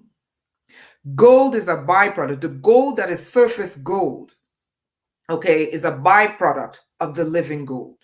The water that we're told is just water that you drink, that you bathe with. No, real water is living. Not only are these things alive, these things are literal storehouses of information as to the knowledge of what took place on this planet. Now, here is what I went to research yesterday, because King Oban spoke about a physics concept, his wave, because King Oban made it very clear the reason why mathematics, and I'm not against mathematics or mathematicians. This is what he said. He said, listen, in our kingdom, we do not go by numbers. He said numbers was given to the human race to limit their potential. So their system is not a system based on numbers, because he said numbers are limiting. Now, the average mathematician would say, no, there's infinity. How is it limiting? He said, because numbers is like a spell that's used to restrict. He said, in particular, it's used to restrict life of a being. He said, in their kingdom, they don't use numbers. They go by what James gave a name, the grand wave. Okay, a grand wave. Okay, they live according to something that they call a grand wave. This wave is eternal. Within this wave is what you humans, me humans, constitute as time. Data points on a wave, okay? Literal data points on a wave that you constitute as time, like seconds, minutes, hours, days, weeks. They don't break it down in numbers. They go by the data sets on the wave. Within this wave, okay, we're talking physics and math. Okay, within this wave, in the data points are what you call history. Now, if you take a human and you put them in the wave in a data point, they're restricted to living the size of that data point. Okay, whatever that data point is, they're restricted to the duration of that data point. But if the human being was separated from numbers and their whole spirit was built into the wave, then you go from living 70 years to literally living millions of years. Because now you're not restricted by one single data point in the wave. No, you are literally within the actual wave. So does that make sense? If we didn't have numbers in actual chronological order of time, then we wouldn't believe that we're aging, and therefore we would just keep living. It's the no, I think it's a little bit. It's a little bit deeper than that. It means that I think what he's trying to say is, if we weren't restricted to numbers, you're right on that. You're right on that. If we weren't restricted to numbers, then we would not be living to 80, 100 years. If we were to live according to the wavelength of what governs the planet, of what governs the universe, then there's nothing capping how long we can live. You see, because now your whole spirit is moving with a wave. The wave is infinity. But if you're living according to numbers, then you're just a data set on that wave. So there's data sets on the wave. So yeah, so what they were saying is that they can go back in time and change, because we were discussing about the burning of the Library of Alexandria. Do you want me to pull that up? Yeah. Go ahead. Okay. Hold on a second here. Okay. So there are two attacks. The main reason one had gone from the surface was to keep people enslaved, from hiding the secrets of the grand wave. Okay, so right. Where a time is an actual wave that's constantly moving. In the grand wave, there are data points somewhere within these points that exists the Library of Alexandria. If you're targeting a data point along this wave, the library exists eternally and cannot be removed. Okay, so at the peak, let's see here. Meaning, so you can target it a second time in order to clean up a mess. For example, the burning of the Alexandria Library of Alexandria. So right. I think you were saying something in the lines of they went back again to burn. So like you were brought back. Oh, you mean at Montauk? Because you were brought back the second time. The first time it was burned. Okay. So so this would require that we change the way we think. Okay. So let me show you what I mean. Today, humans are operating, myself included, on 10%, 12% of our brains, right? This would require a complete cognitive overhaul. Get rid of numbers. So let's do this exercise right now. Get rid of numbers. No numbers, right? Okay, so we live in a world that is controlled by the wave that keeps the earth stable, right? There's a grand wave that keeps this earth in sync. That's the wave we're on, right? Now, that wave is billions of years old, but that's the wave they're on, no numbers, right? Within that wave that is keeping the Earth stable, there are data points. One of the data points was the specific, in human terms, time when the Library of Alexandria, existed, right? So we're in the data point on the wave. That's where we all are today. We're in the data point on the wave at the Library of Alexandria. Now, here's the thing about the wave. That data point will always be there. You can't get rid of it. So the Library of Alexandria will always be there, right?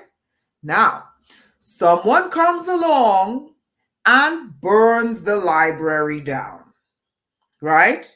Okay. It doesn't mean that the library doesn't exist, because it exists on the wave, what you call infinity, right?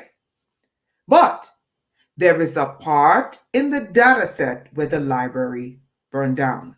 Now, because the Library of Alexandria is a data set on that wave, it cannot be erased. It can't be erased. So you could burn it down 100 times.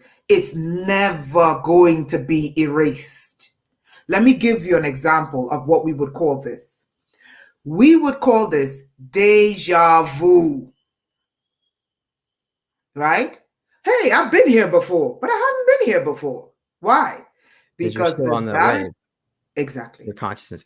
Well, you said something lines here. The Anunnaki, what the physics of time was given to the humanity by the Anunnaki is garbage, according to Oban. So we have the Anunnaki to blame. And then you also say something here about changes in the wave, the grand wave of war, for example, and bombs can tear fragments of the wave. Right. Why don't you talk about the compression of the wave and how it could possibly destroy the timeline? Okay. So one of the things King Oban showed me in them tracking, they call us surface earth dwellers. So we who dwell on the surface, okay? One of the things that was disturbing King Oban, we're in El Dorado, which exists, that was bothering him, that was forcing him to disclose that this civilization of gold exists in Trinidad, right? He said, the reason why time is speeding up to you surface dwellers, okay? He said, every time you drop a bomb, and they know this, he said, every time you drop a bomb, every time you go to war, every time, because remember, we're not dealing with numbers. This is the problem he's saying with numbers. He said, it rips that wave. The data sets get ripped, fractured on the wave, okay? What it does, remember, grand wave, okay? I sent you the picture, the drawing of what the grand wave looks like. So that way we can give them a visual, right? Okay. So the data set gets ripped, okay? So it's getting torn, like fragmented, like little nano tears, micro tears.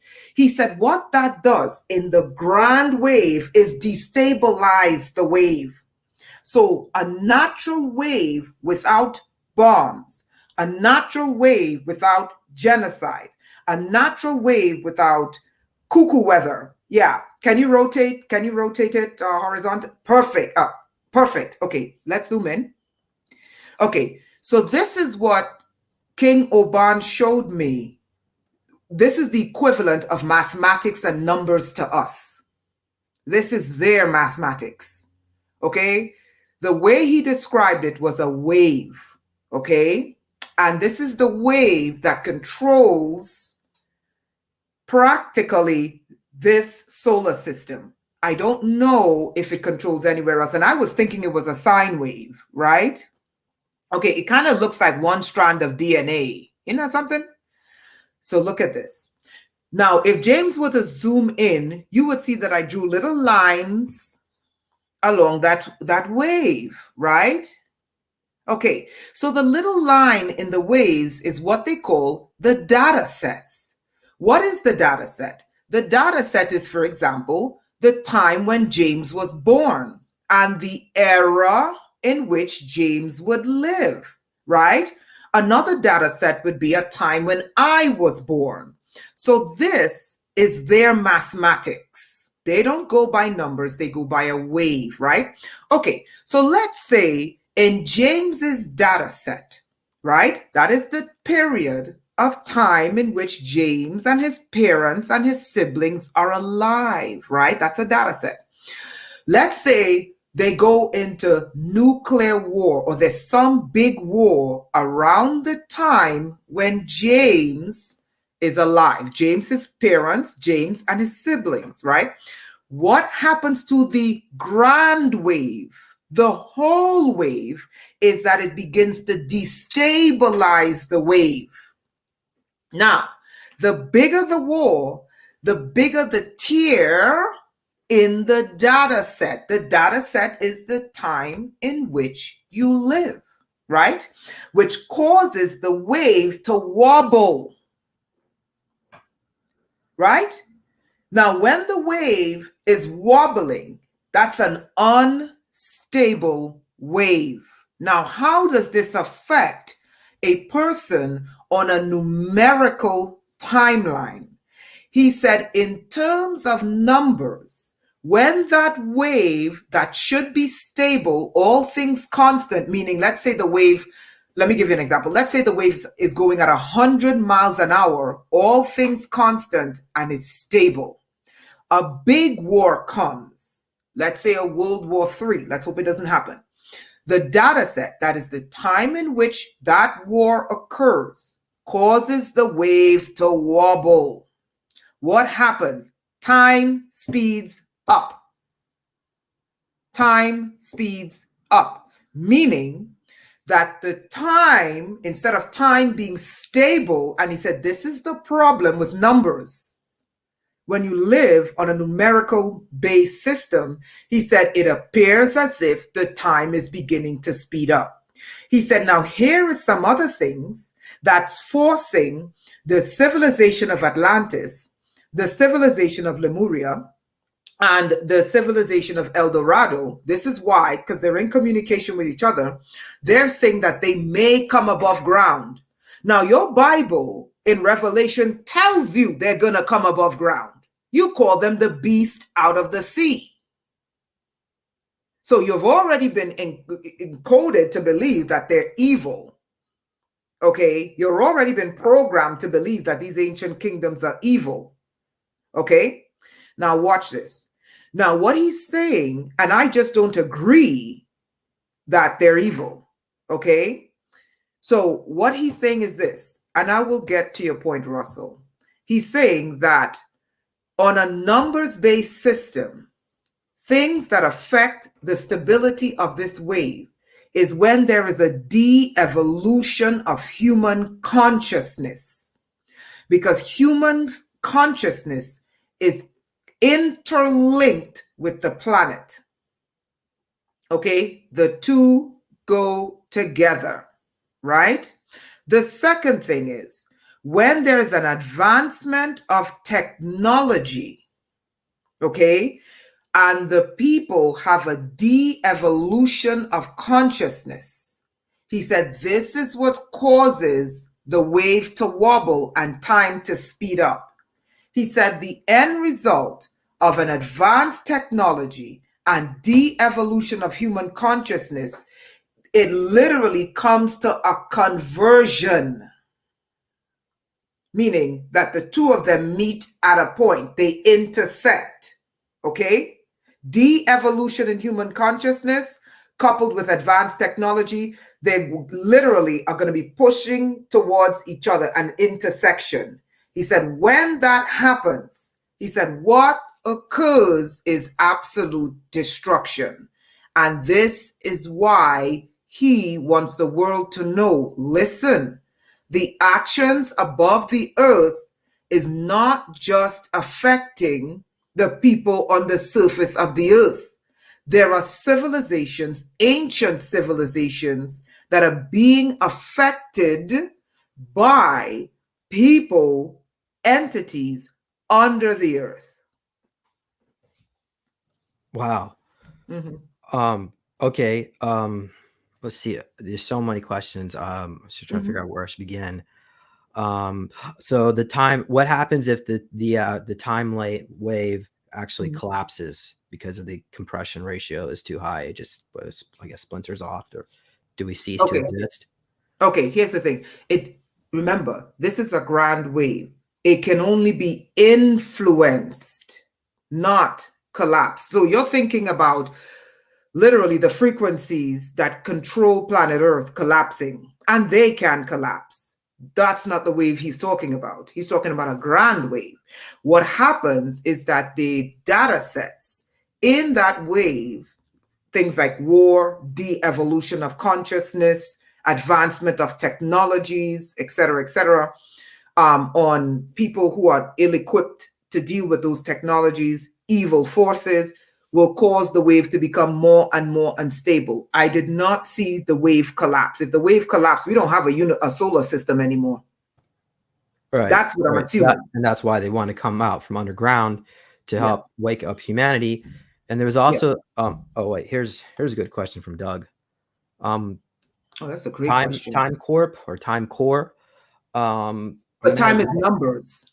well, there's a group actually called Time Corp, and what was relayed to me is that there was experiments on time, and so now there's organizations put in place to regulate that. So, but you can, but okay. So the other thing I want to mention is that there's humans are being subverted through AI, meaning on Wi-Fi, we've got different type of frequencies that's constantly. So humans are in tune to radio frequencies, whereas what King Oban wants us to be more in tune to what? Okay, this is a brilliant question. But before I answer this, let me go back to Doug. Doug, that was a really good question. I don't have the answer, as when we were there, we were doing more listening rather than asking questions. Okay, so what I can do is I can try to get the answer for you. From what I can tell you is I don't know. Okay, I don't know if they're controlling time. I don't think so. I don't think so. And I think they believe there's something superior to them. And we're going to get into some of their technologies. But this was a brilliant question you asked. So hopefully no one forgot the question. Do you mind asking that question again? Well, humans are being tuned into digital frequencies, and they want us to get away from technology and to be tuned into what? Okay. So King Oban said, look, he said, technology in his kingdom, well, hardware in his kingdom is inferior technology. And, in my head, I'm like, really? He said the reason why alien races, ET races, and other interdimensionals deal with hardware, which is technology, he said is because of the loss of spirit. The loss of spirit. What does that mean? He said the more advanced a race is spiritually, the less they require technology. How so? Their technology is similar to their spirituality. What does that mean? It means that they use what is called tuning, fine tuning. Okay? Tuning is literally communicating with the elements, understanding the restrictions, the parameters, the sensitivities, the sensibilities of that element. What does that mean? I can look at James on the earth, and as an earth surface dweller who is highly programmed, would see James as a white male who was used in a nefarious program. They don't see like that. Their technology is not like that. When they use tuning, and I'm going to answer his question, I don't see James as a white male. I see James's emotions. I see James's spirituality. I see James's mind, the way he thinks. I see his skills. I see his abilities. I see his good side. I see his bad side. If I want to use technology to communicate with James on the surface, I pick up a cell phone and I call James.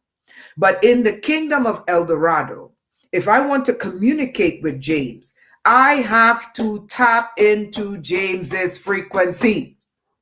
Knock, knock, knock. James, I'm tapping into that field around James, and I'm letting James know I don't violate him. I'm saying, James, this is Renetta. I would like to communicate with you. Okay? Now, he said, in their kingdom, they're a gold kingdom. Okay? They don't worship gold. Gold is the living gold that they use for sustenance, spirituality, and longevity. And I'm going to explain gold and what you call Jesus to the Christians, because there's some hardcore Christians here. Woo! Anyway, okay. So he said, look, he said that in his kingdom, the human body should have 1 gram of gold so that the gold can wake up the dormant parts of the brain that was shut down.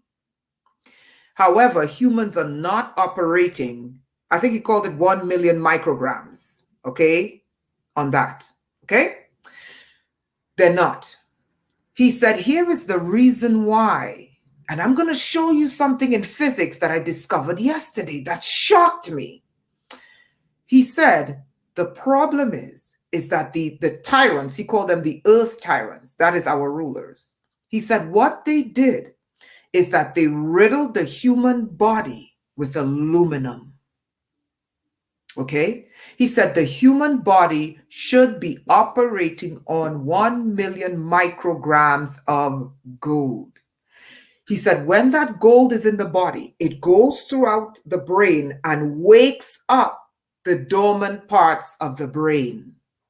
And people begin functioning on a higher spiritual level and a higher intellectual capacity. Right? Okay. He said what they did is that they don't tell the humans they need gold. They riddle them with aluminum. Now, I want to show you something. I went to go research gold, and I came upon a physics article that I screenshotted. I should have sent James this article. And these are astrophysicists. Do you know that in the creation of a solar system, okay, when supernovas clash together, okay, they emit light.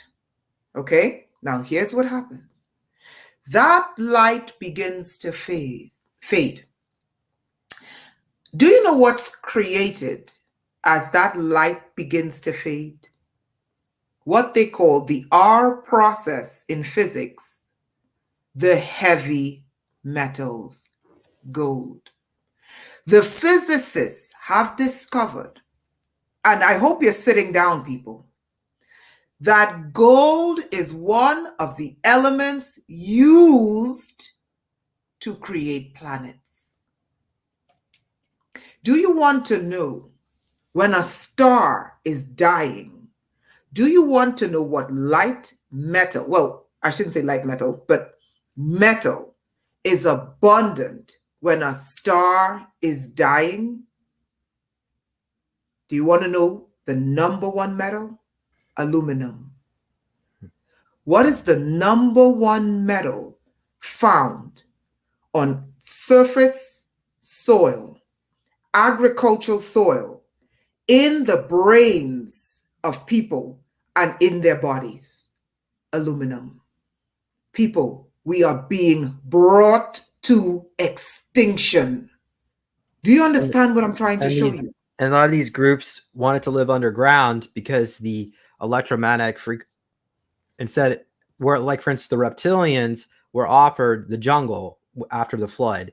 Instead, they wanted to live underground, so that's why they're tall. Otherwise, they would, because a lot of these reptilians are about 7 to 9, well, 7, 8 foot tall. So they would have been the same height as us if they lived on the surface, but they wanted special powers and ability. You can go like that if you want. Absolutely. So let me clarify that again, because I don't think you guys understand what I'm showing you. The astrophysicists discovered that in the creation of a solar system, you find gold. In the destruction of it, you find aluminum. Now apply that to planet Earth. Chemtrails. They are bombarding us with aluminum. Why? And what about like Zachariah Stitchin Mm. has put out books about the Anunnaki supposedly were mining gold. Maybe it was actually living gold, because I'm sure they have replicator technology. They can just transmute it, but this particular type of living gold probably cannot be transmuted, I'm guessing. And I don't think, I'm not sure. I okay, probably have to go back. Remember, we didn't get to ask him questions. We were basically listening. So I don't even want to pretend like I know. No. okay. But that's a good point. But here's the thing. With Zachariah Sitchin, he said, what were they using the gold for? To rebuild their atmosphere, which tells me something.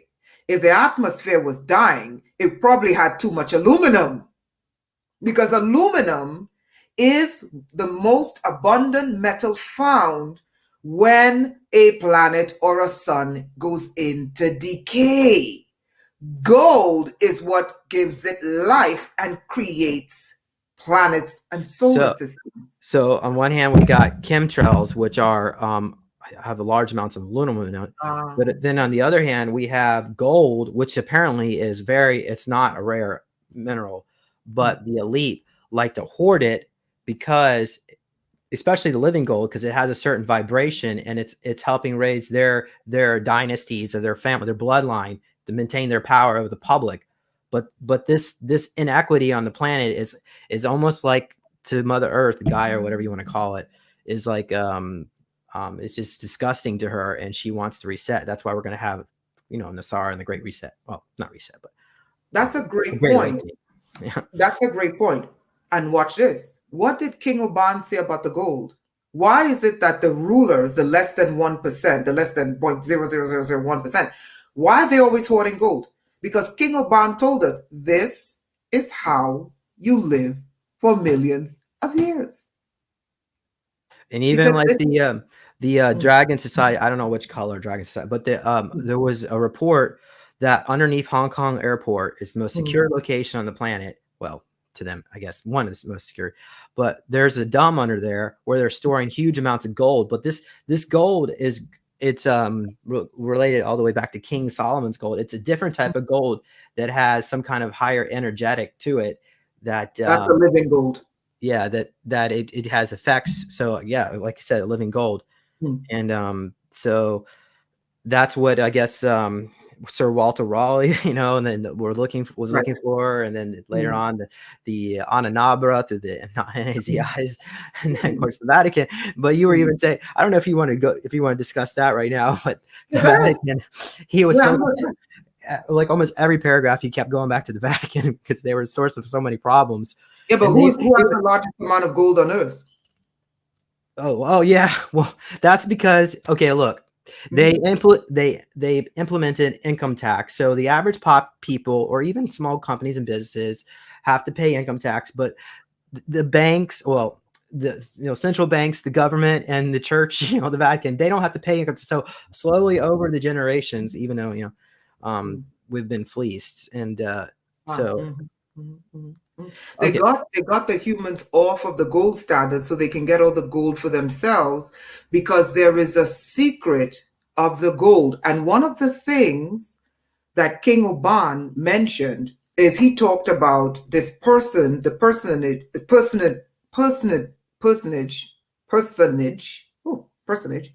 of Jesus. Okay, sorry about that. The person known as Jesus, right? He said, listen, this Jesus existed. They said, but do you understand that what was the reason for the so-called three wise men bringing this Jesus? Myrrh and frankincense and gold. Does any Christian know the reason why these three wise men, who were astrologers, and I would like to think astronomers, they were alchemists? Okay, they're going to fight over a name and not answer the question. Okay, Christians, you see, I gave you some grace, whatever you want to call Jesus. Okay, I'm asking a question. So the person known as Jesus, okay, because you people don't believe anything but what you're taught. So there were three magicians. They were astrologers. King Oban asked the question, why did these three magicians, because that's what a magi is. A magi is a magician. So is a maga. But I'll leave that for another day. Why did they bring Jesus myrrh, frankincense, and gold? Okay, Michelle at least gave me an answer. She said, ward off evil spirits. That's a good one because they're very superstitious in the Middle East, right? They're telling me everything but answering the questions, right? Okay. So they're preparing him for his ascension. Thank you. Okay, so myrrh and frankincense, they didn't just bring it to him. King Oban said, listen, gold, myrrh, and frankincense were not just brought to this person known as Jesus, okay? If myrrh and frankincense are resins, okay? Resins, if you put something in resin, do you know that it will last millions of years? Let me show you what it doesn't decay. Bingo. Bingo. They found insects. Now, this is a different resin in amber, right? And the body of the insect is completely intact. No broken DNA. Because you know DNA degrades over time, right? Right. And by the way, I do not recommend watching the new Jurassic Park movie. It's horrible, but go ahead. Okay.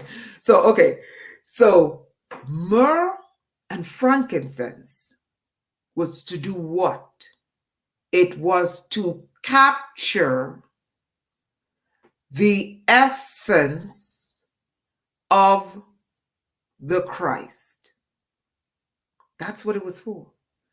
Because those resins, because they covered him, and this is what King Oban said. He said, you don't understand what was done when they brought it.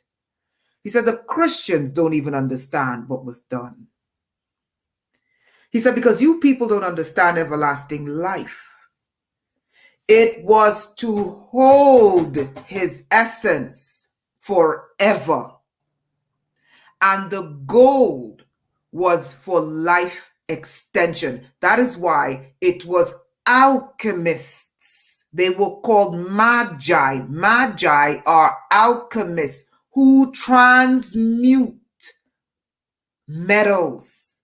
That process that I told you that the astrophysicist saw with the supernova when it started decaying, they said we saw the alchemical process of how gold is created. The gold was the process of everlasting life. And the resins of myrrh and frankincense, of which they said they covered the child. They didn't just bring him myrrh. They didn't just bring him frankincense. They didn't just bring him gold.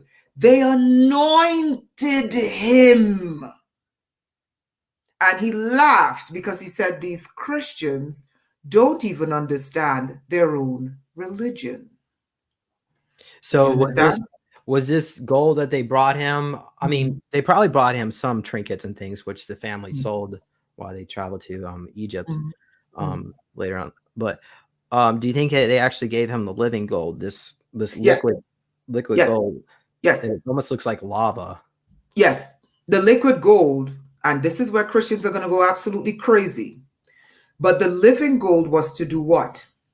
What King Oban showed me was this.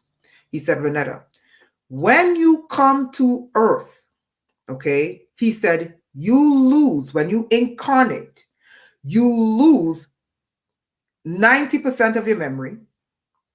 And you literally come in here because of numbers. You lose 90% of your neurological functions. That is just surviving becoming human. Okay? When he became human, he came in with the loss of function, that 90% of cognition. It is just the way this matrix is set up. What they did is give him the living gold to do what? Open it back up. Okay? That's what occurred. Why did they give him the resin? Because when you incarnate, you lose 90% of your spiritual power. What do resins do? It captures the essence of something. And that is what they did. And that's why they did it as soon as he was born. Okay.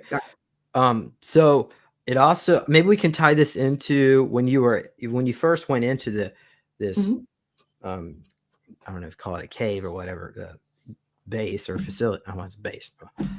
Civilization, a kingdom. Okay, so when you went into this kingdom, you were having trouble breathing because the low oxygen environment, and they gave you a drink. Why don't you explain what that drink was and how it actually helped you invigorate you? Yeah, okay. So when you enter the kingdom, okay, it's a totally different atmosphere, and obviously you're under something. It's dense, okay? It's dense, and you're in an underground city, and oxygen is restricted. So I was literally heaving, like, and I don't have breathing problems, okay? And I said to James, I said, listen, I can't breathe. It's too heavy in here, obviously, because it's literally paved in gold. And I was given, I can't remember if it was the diplomat or if it was King Oban, but they poured liquid gold down my they gave me like a scoop, and I drank a little bit of liquid gold. Instantly, my whole body went into a state of calm. And then the interesting thing is that I was told that because of the environment, they said what it does is it now changes the mitochondrial function of the cells. Okay? Meaning that the cells are powered by this gel-like substance, okay, inside of the cell, and it's powered by literally electrical current and oxygen, right? He said what this does is it adds an element inside of the mitochondria that gives the cell energy to function in a different environment. You see, many people are going to laugh at this and think this is crazy. Listen, we are not breathing real air. We're breathing nanotech. We're breathing aluminum. Could it be that King Oban is showing us the future and telling us how we're going to be able to breathe on the surface of the earth? Remember, they are trying to NUKE this planet, and that would leave the surface air of this planet unbreathable. So when that happened to me, he said, listen, your lungs are now, and your cells are now functioning on another element. Gold particulates are in the cells, and it's supplying you with an additional amount of energy for the cells to run. So he said, because of the change in the environment, because it's far denser down there because of stronger electromagnetic fields, and the floor, walls, and ceiling is pure gold. One of the things I'd like to get... Hold on. And the electromagnetic fields are stronger because it's down in inner Earth. Yeah. And that's why they're taller, 9 foot tall. And and really a lot of beings in inner Earth are like that too. Go ahead. Yeah. And that he said that's why when the Dracos came here, they had a choice to live on the surface of the earth, but they knew living on surface earth would restrict them to a certain height and a certain strength. So they said, listen, we would prefer to live under, because when you acclimatize to the conditions under, they're faster, they're more robust. Their eyes, even though they would go through some sort of dilation when they come into the light, because of, different environment. He said, but their eyes now become nocturnal, sharper at night. Okay. So he said, when the reptiles came here, they were given a choice, the surface of the earth, deep in the jungles, or underground. He said they chose underground because the climate underground allows humans to be bigger, faster, and stronger once you acclimatize to the environment. One of the things I would like to share with the population is some of their technologies. Is that okay? You mean like the attunement process where they move the lava around? How they travel, yeah. And okay, sure.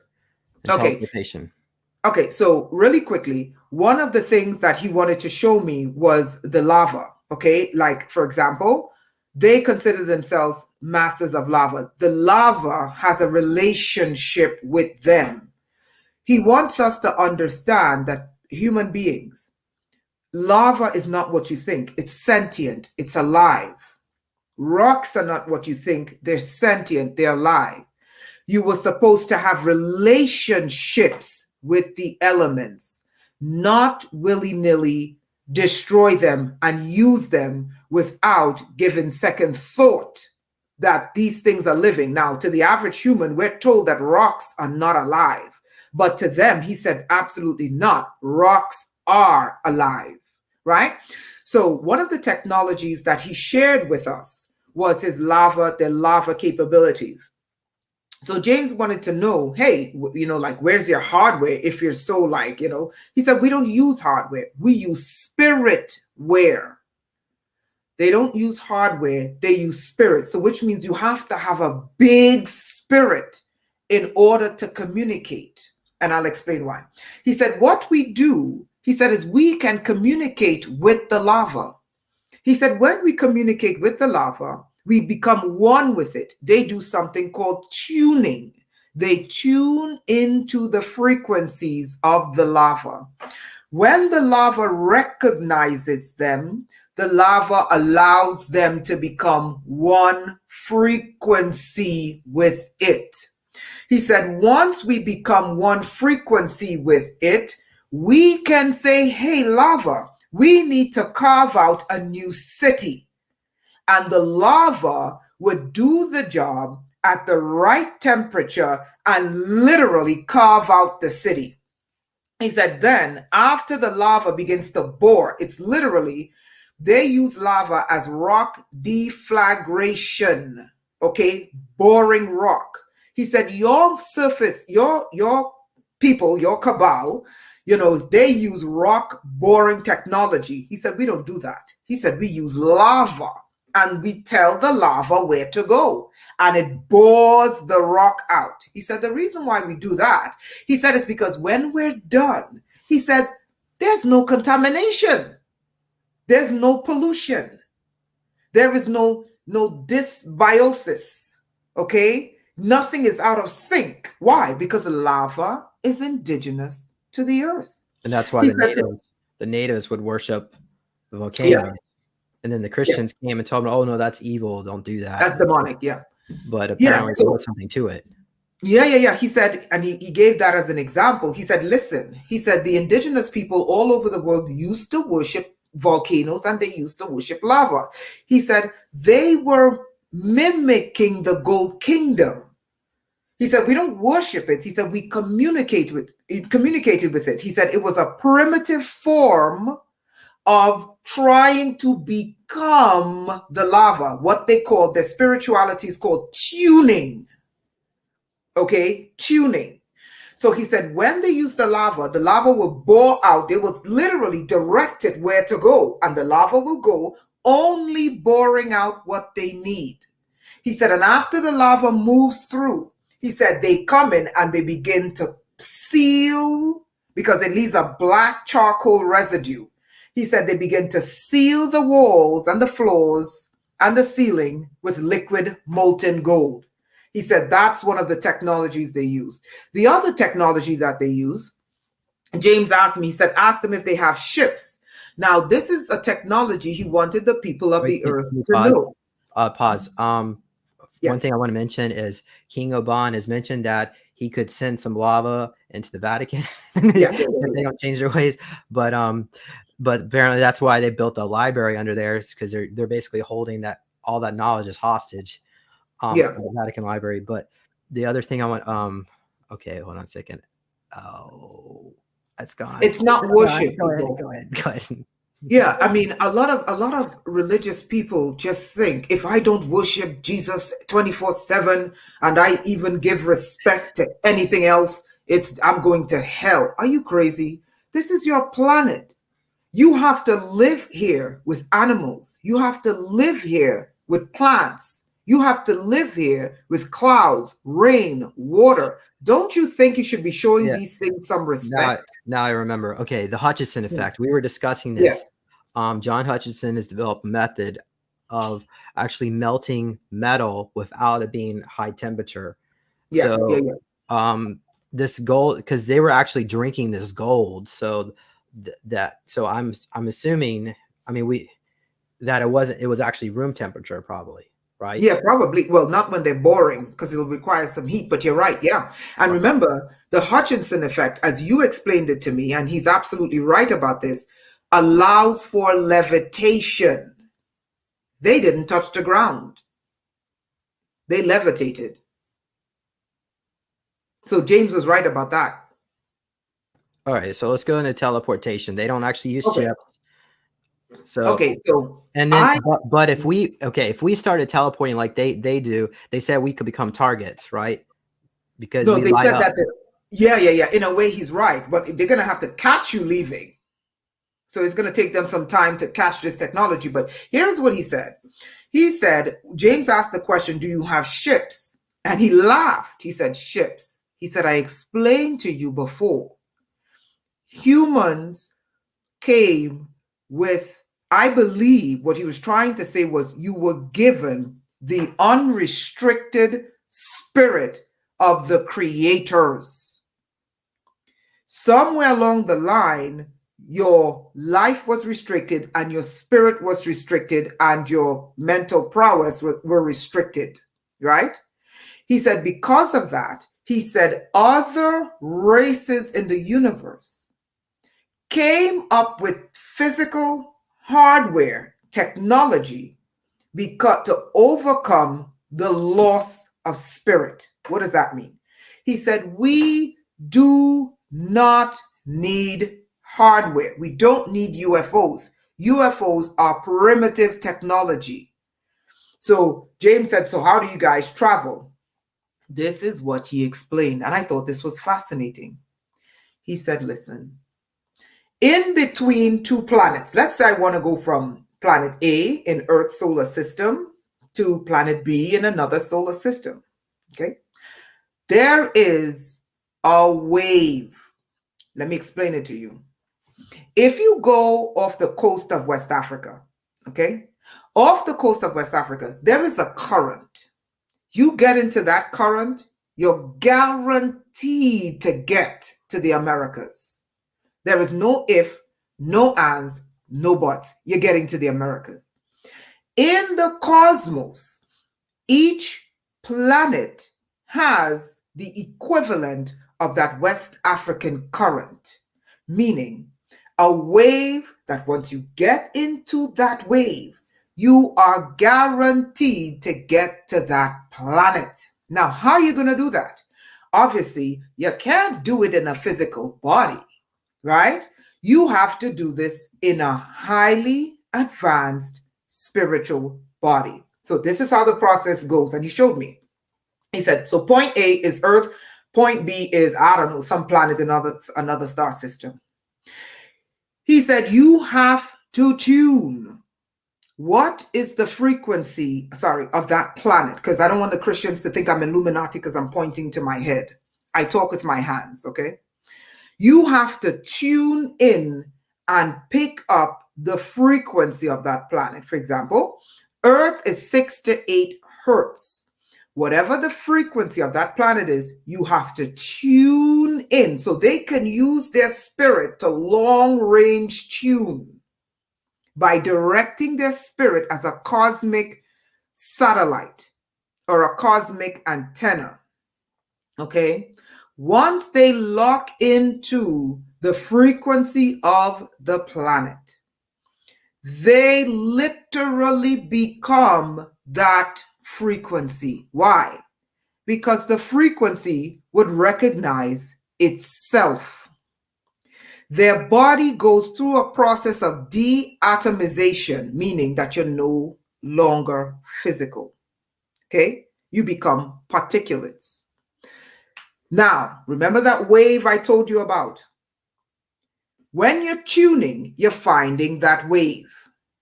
Deatomization, you enter that wave from Earth, and that wave will literally propel you, literally clearing everything out of its way to that planet. He said, we don't need ships. He said, what he's trying to tell the human race is this. He said, this is what you were before you fell. For those who don't believe me, when your Jesus was resurrected and he ascended, when he resurrected, his disciples did not recognize him. Why? Because he had a different body. It doesn't mean that he looked like someone else. It means that his atomic structure was different. Why? Because his spirit body had to be altered because he was going to do what? Ascend. That is the principle that he's showing you. Your spirit, the greater your spirit is, the closer your spirit is to the Creator, the larger your spirit is, you can ascend and travel the stars without ships. That's what he wanted to teach. And you can be there instantly. And what about this thing called the rapture, where a bunch of people supposedly leave the planet so they can track all that? They see it like bright lights showing up on their radar. Yeah. So what he was saying is, he said, listen, he said, if I were to start, giving the humans this technology, he said, when you're leaving the planet, he said, you're literally leaving as lights. Many of you talk about light bodies, but you don't understand the concept of light bodies. Light bodies is what you use to travel. Okay, but you're not just traveling at the speed of light, and you're not just looking at light. There's other composition that goes along with it. But okay, he said that the rulers of this planet have this planet under a grid. Anything coming in will penetrate that grid and it lights up on a screen. Anything leaving the grid lights up on a screen. Okay? Now, maybe the technology is not perfect, but they know. So he said, if humans were to get this technology, he laughed and he said, most of the humans would get the hell out of here because we're ruled by tyrants. He said, someone sitting at NORAD, for example, okay, Cheyenne Mountain, on their computer, he said, they're going to start seeing like lights, golden light particles leaving Earth's atmosphere. What do you think they're going to do? They're going to come to investigate the source of those lights and shut it down. What he is saying is, Christine, you understand exactly what I'm trying to explain. Human beings, I know many of you don't believe these things. El Dorado doesn't exist. King Oban doesn't exist, yada, yada, yada. Okay. Why is it that every element in space is in our bodies? Ask yourself this question. Why? Why is it Blood, that so humans blood. are a makeup of every element found in space? Because we were born to travel the stars and something stopped it. Go ahead. Wow. All right. Well, we're going. Let's. How about we could discuss? Yeah. Got so many different areas we could go, Okay. but maybe we can do. So we've done the Vatican. Okay, we've done the Black Glue Queen. Mhm. The tour of the El Dorado. How about that? So Yeah. they call the they call lava red goo. Ah, So we've discussed that, but then they okay, just how about Noah getting his animals into the ark, the part of tuning process? yeah, that's Noah's Ark. Yeah. Well, he said, he asked a question. He said, how do you think? Because it looks like they were watching what was going on this planet when that flood came, right? And he said, how do you think how do you think Noah got a bunch of animals into a boat? No animal is going to walk into a boat. He said, how do you think they did it? Because he said Noah's Ark is real and it did exist. Funny enough, I don't believe it existed. He does. He said, listen, he said, because we tuned in. The animals were in tune with nature, but there was nothing in nature that would have protected them from when the waters came. He said, Noah had the ability to tune because Noah had a larger spirit than we do today. This is beyond telepathy. Telepathy is basically just talking to someone in their minds. No, this is tuning, meaning you're literally hearing these animals are like something is coming because the animals are tuned in. They know something is coming. They know a flood is coming and they know, oh my God, there's nowhere for us to hide. Noah didn't just tune in. That also explains, like, before a hurricane hits, the animals leave, but the humans stay because humans are tuned in to radio frequencies, Thank you. not to Mother Earth. Thank you. And that is because they riddled the bodies of the humans with aluminum. And he's saying the human body should have more gold, less aluminum, right? So he's saying that what Noah did is Noah tuned into the animals. And yes, you're right, telepathically, but they had to trust him. Why did they trust Noah? Because Noah, according to your Bible, his name is Noah, but Noah was not his only name. Noah had a bigger spirit. Noah had the spirit of the creator. Are you understanding what I'm trying to say? Noah had the spirit, unrestricted spirit of the creator. That is the technology. That is the science. Everything else is mimicry. Your cell phone is mimicking the spirit of the creator, telepathically communicating with you. Your camera is mimicking the eyes of the creator that allows you to see someone else somewhere else. Noah had what you call Noah. He had a bigger spirit, more of the spirit of the creator. You understand? So he was able to communicate, tune into the animals' frequencies and communicate with them. It's safe to get into this boat. And it probably wasn't really a boat. It was probably a spaceship. I think it was a ship because it said in the Bible that it hovered above the waters. That's what I think it was. Oh, okay. Yeah. All right. So how about we discuss? Let's go on a little bit more. We've got some information here about gold. It allows you to live in 4 dimensions, where the human body. That's water. Okay. Oh, water. So Yeah, you're right. So gold's 2 dimensions. Okay, so this is where a lot of people are gonna, oh, she's crazy and condemn me and say I'm a devil, but I'm accustomed to it. Okay, now the water body living in the water kingdom, you go through 4 phases. The human body living in the water kingdom requires, unless they shield you, you can live in 4 bodies. I don't know if he just wanted me to have limited knowledge. He said that's because water is older than gold. I don't know what that means. He said the water kingdom is billions of years, like hundreds of billions. To him, like the water kingdom is way older. So I'm assuming that all of the universe came out of one drop of water. Now, how's that for some physics, right? So he was saying to me that gold allows you to live in 2 forms, okay? Right? It allows you to live in 2 forms. Now, I'll tell you what I experienced. When I first went to the water kingdom, the first thing I experienced is I was going down a black hole. I'm just going to explain to you what my physical body went through. My physical body changed to a light body. An energy body. My energetic body was long, like it was being stretched, like a vertical rubber band, right?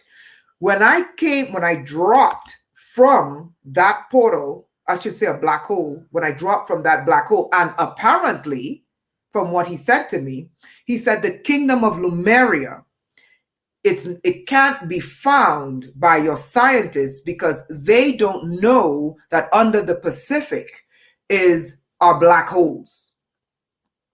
Okay? Black holes.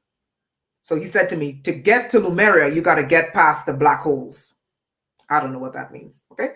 So that was the first transformation of my body. It went through this stretching.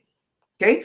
When that was a human body, this rubber band type body, and it hit the water, I changed. I looked at my hands, and all I saw was I was a shadow. That was when I entered the water. I was like, oh my God, I'm a shadow. Like it wasn't solid. It was like a shadow. Okay. That was the 3rd body. The 4th body was when I was standing in front of the library. And in front of the library, I was a bit of shadow. And then when I walked into the library, okay, because you can walk in like this, into like the gel, okay, I became a gel. And when I was a gel, I was able to communicate with the library and pull up data sets. Now, the one data set that kept sticking out at me was Yonaguni, close to the island off the coast of Japan. Okay, I didn't pull up any other data sets, but that's the data set that I saw in that library. Yeah, so that's the 4 transformations. Now, the gold transformation, what he was telling me, he said, listen, he said, notice, he said, don't you find it particular that Christians say that Jesus was baptized in water? He said, wasn't it funny that he was given gold when he was born and then baptized in water? He said, Jesus knew, and he believed he existed because he lived 1,000,000 years. He said, Jesus knew the secrets of the water kingdom and the secrets of the gold kingdom. He was also bathing in those gold pools because Bingo. apparently, I don't know if it was Mary Magdalene or Mother Mary, but one of them was a member of the cult of Isis. They call it cult of Isis. They were going Egypt to, but that's not. It's not. Yeah, and Kush is where Kemet got the gold. So I believe that the reason why the powers that be never allow peace in Sudan is modern day Kush. The reason why they never allow Sudan to have peace is because that is where that gold is. That was the gold that the Egyptians or the people of Kemet. And they're worried that the Vatican may try to, just like because Venezuela has access to this kingdom, right? Yeah, and absolutely. That's why they disable it. Yeah, the kingdom. And they want to do the same thing to Trinidad. They're concerned. Yeah, the kingdom of El Dorado does not just stop in Trinidad. Okay, so there's Trinidad, there's the Gulf of Paria, which the Nazis were in. And historically speaking, I got to let the AI know that. We're talking about history. And then left of the Gulf of Paria is Venezuela. Okay, that whole area is El Dorado. Right. Right. Mm. So, and then these so-called the Nazis, they were just working as emissaries for the Vatican, because the Vatican put all that together to get down, Right. because they've been trying to get down there with the sense of time of the conquistadors Yeah. repeatedly. Maybe we just go and discuss how we just go ahead and discuss the Vatican right now. Yeah, sure. So How what about occurred? why did they name Trinidad after the Trinity? Okay, because they found 3 mountains there, and I believe those 3 mountains are actually 3 pyramids. And they named it after the Holy Trinity, Father, Son, and Holy Spirit. And in Spanish, because it was under Isabella at the time, they called it, Spanish is Trinidad. In English is Trinity, right? Because of the 3 mountainous regions that's in Trinidad. But from what King Oban told me, because he said we track the surface earth dwellers, right? They track them so they know what they're doing at all times. He said to me, oh, by the way, he said we track them because gold is in their bodies. Water, the water kingdom, they track the humans because water is in their bodies. People understand we have been lied to. Water is not something you drink. Water is a living entity. It's just living in a different form. Gold is not just something you wear and is pretty and it's kings wore it. It's alive in a different form, right? So he was saying under Queen Isabella of Spain, when the Spaniards returned to Spain, they returned with this document. The document told them that El Dorado existed, the golden one, the golden child, the city of gold, it existed. Isabella, because the church is greater than the government, your government was a monarchy, Queen Isabella, she turned the document over to the Vatican, because if she didn't, she would have been excommunicated. The Vatican had this document for years, okay? They sent several people to look for El Dorado, and they all went insane. And I'll explain that in a second. He said World War II, and this is history, anyone can go look this up. The Nazis were in the Americas. Okay, does anyone want to guess where the Nazis were? The Nazis were in the Gulf of Paria. That is the tiny little body of water in between Trinidad and Venezuela. Now, why would the Nazis be in the Gulf of Paria? Oh, well, the Nazis were trying to get to South America. Why go through the Caribbean? On the surface, they were sinking the supply lines to Europe. Well, King Oban said to me, he said, actually, they were given the paperwork for El Dorado and they were looking for it. And that made me wonder. Now, when the United States, and this is what made the United States a superpower, the United States repelled the Nazi forces out of the Caribbean. It wasn't the British, it was the Americans, and it was the Caribbean soldiers who repelled the Nazis out of the Americas. And I believe with the help of King Oban, after this is what made America a superpower. Unbeknownst to them, they got the Nazis from taking over the Americas, at least on the surface, right? So that's what occurred. That's what he told me really occurred in World War II. Now, here's the funny thing. World War II is a cover. Yeah, World War II was a cover, right? Because the Nothing Vatican to do with the Jews and all that. It was really pursuit of pre-flood civilizations all around the world. World War II was a cover, just like Ukraine is a cover. World War II was a cover for them using a world war, think about it, world war, that they could now start a war in a country while they look for the ancient civilization below.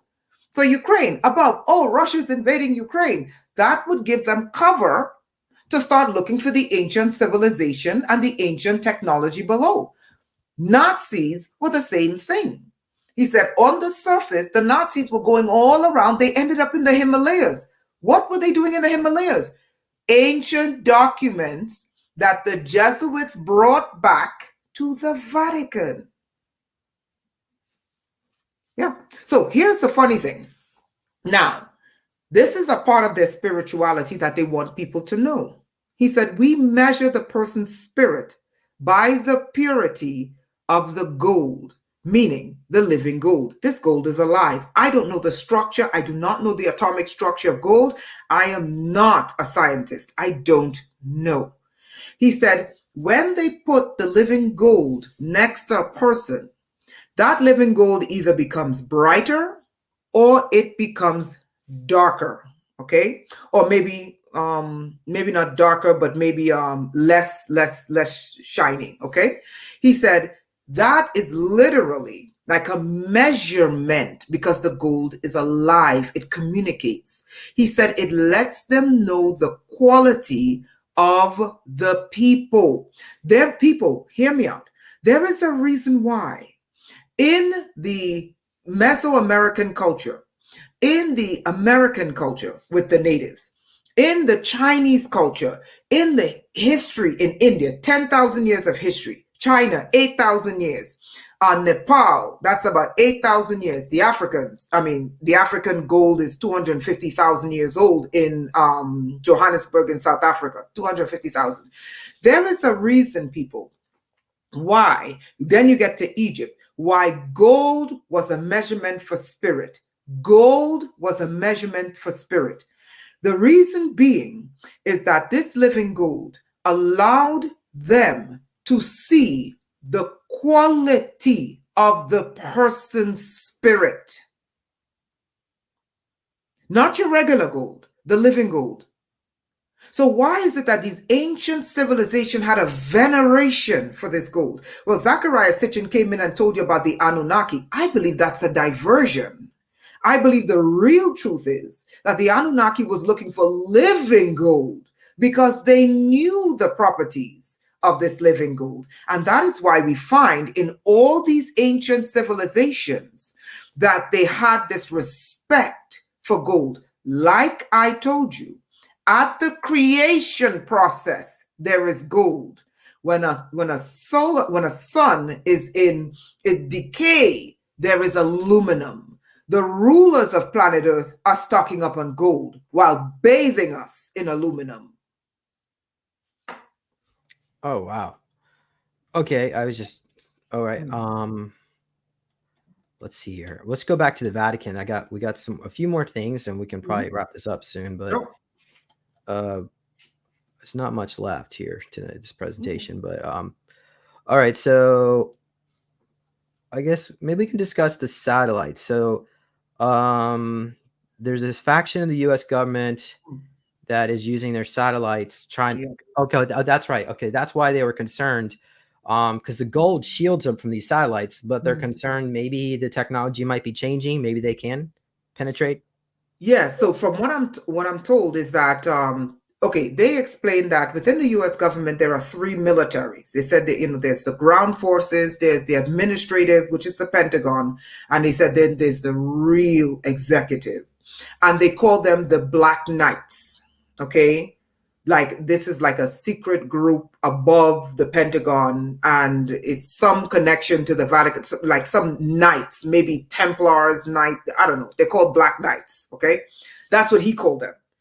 And he indicated that this group has been searching for El Dorado, and this group is directly connected to the Vatican.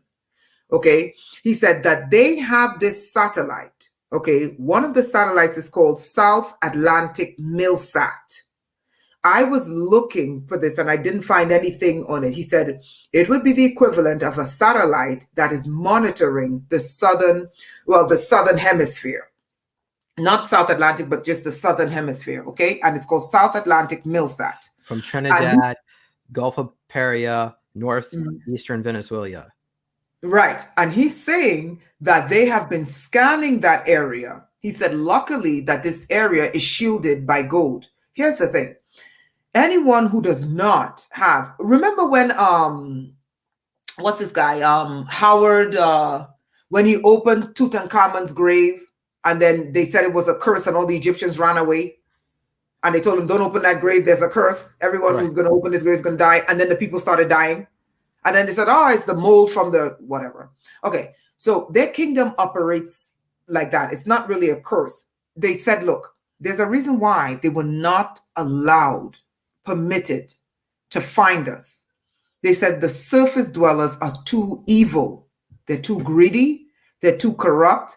And they don't have the abundance of spirit, meaning they have less and less and less of the rulers. I should say the rulers, less and less and less of the spirit of the creator. He said, when that goal comes in contact with a human being who is corrupt, no spirit or an entity that's corrupt, they don't have a spirit, they don't have the spirit of the creator, they're greedy, they're murderous, they're vengeful. He said, what happens is they end up dying before their time or going crazy. Howard Carter, thank you. Right? Dying before their time or going crazy. He said, this faction of the US military that's connected to a fact like a night faction in the Vatican is searching for El Dorado. And they're searching for it because they want to live forever. So the Pentagon apparently controls the satellite. However, this secret group connected to the Vatican, these Black Knights, are able to piggyback off of these satellites. Yes. That's what he said. He said, and they're scanning, looking for it, but the living goal, because it's alive, it can shield. Meaning, if it knows that the satellite is using XYZ ground penetrating technology, the goal can change itself to match that frequency so that it can be hidden because it's alive. So it's I don't know what this thing is made of. So if the person is now, here's the interesting thing is he said, listen, he said, we understand that the human race is abused. So we understand that there will be people who are greedy, who are murderous, who are violent, who are filled with hate. He said that will want to come to explore this civilization, okay, before they emerge. He said, we will give them a grace period. We can regenerate them back to being a human. Okay, so what is a human? A human is someone who has the spirit of the creator. Okay, meaning the more spirit of the creator you have, the less jealous, envious, hateful, murderous, killing. You hate animals, you kill the animals, you kill the trees, you kill the plants, you kill the humans, you steal everything. He goes, no, that is not a human. He said, you lack spirit. He said, now we understand there will be people who will want to come to this civilization in the astral, see us. He said, we will give them grace and we will regenerate them. He said, the problem is if they come there knowing, and there's a technology in the Bible that does this, your Ark of the Covenant, which was made with living gold, people. Your Ark of the Covenant was living gold. It communicated. Anyone who was unholy, it killed. Well, how about we, in relation to what you're just saying, when you consume living gold, there's a reversal of maladies. Gold also repairs neurological fractures, similar to the Japanese art of Kindekishu, in which they would use gold to repair the vase. So, in people like, for instance, like myself, where they use torture to fracture our souls, and soldiers, gold can repair these fractures. So, gold can seal the cracks in the brain. The person becomes one again. So that might be a solution. So the thing is, but we can't really buy any living gold. There's no supplement out there. I mean, Ormus, is that, I don't even think that's Ormus doesn't even come close to this thing. Okay, all right. So let me wait, I got something. Okay, Ormus is a white powder residue from melted gold. It can repair telomeres, but you need, and it can also activate dormant neurons in the brain. Ormus works like it, and Ormus is what you call manna in the Bible. Why living gold? Again, your Ark of the Covenant. Okay, Christians, they changed many of these texts to keep you in fear. What is the fear? Oh my God, if I touch the Ark of the Covenant, I'll drop dead. Okay, no. What he's saying is there is a grace, meaning, let's say that let's say that a person was a soldier. Okay, they went into a war and they killed people. Under normal circumstances, if the planet wasn't run by tyrants, do you think that person would be killing people? No. So that's something you Christians call grace, meaning we are under tyrants, okay, that cause us to do things that we wouldn't normally do, right? So what he's saying is, no, the Ark of the Covenant, as soon as you touch it, you drop dead. No, it means, let's say that your heart is evil, but you want to regenerate it. He's saying, we will help the person regenerate their spirit and purify them from the corruption, right? Okay, so back to James's question. James, can you just repeat that really quickly a second time? I don't even remember what the question was. I think let's just move on. Okay. How about, okay, so there's still more stuff we got here. So you say something about, why did the Christian Bible say the streets are paved in gold? Yeah, well, the streets are paved in gold because there is a gold kingdom. Christians, why gold? No, really. You really have to not just, oh, the streets are paved in gold because all of us is going to go into Nasara and Jasara. And what is a golden age? The other thing that he explained to me, he said, listen, they have lied to the people of earth and told them that the Christ is the light. Christ is not a white light. Christ is a golden light. Ironically enough, when you look at the chakras, the highest chakra, which is at the head, it's not a white light. It's a golden light. He said, you are to become purified like gold. Yeah, gold goes through a purification process. It doesn't end up with a white light. It ends up in a golden light. And he said that is the age that we should be going into, which is a golden age. The golden age is the streets paved in gold, the walls paved in gold. But the spiritual meaning of that is that people have a greater spirit. And they want to do that. They want to release these gold, these hidden gold on underground to the surface dwellers. So the key is, I guess, just we got to get rid of the elites who are going to try to hijack that. Well, you call them tyrants, like what the Vatican's been doing repeatedly. Yeah. So living gold consists of small subatomic particles that are literally elements of all creation. Once activated with electromagnetic frequencies, it can become a life form, and it can also renew life. Just like the volcano can destroy topographic landmass, the end result is plant life increases. Yes. Okay. So now they're really messing with me. Okay. I think I might have to end this because now it's like. Well, we only got just a little tiny bit. Let's see, there are 2 more parts left. The Vatican is also seeking to stop the pharaohs from returning. The pharaohs are the original breakaway Kemet civil. So it looks like there's more than just El Dorado, Kemet civilizations on this planet. Yeah, that's a good one. The Vatican only wants their Antichrist Messiah arrival, so they don't want these pharaohs to come up from the surface. Well, he said, listen, not all the pharaohs were evil, just like not all the popes are evil. Not all the pharaohs are evil. He said, the pharaohs said they're going to return, but they programmed the people to believe all the pharaohs are evil. Okay? He said that is a lie. Okay? And that's what I wanted to clarify, because I don't believe they were all evil, you know? They are bringing in their Christ, and their Christ is, slavery. Right. Let's hear one. Okay.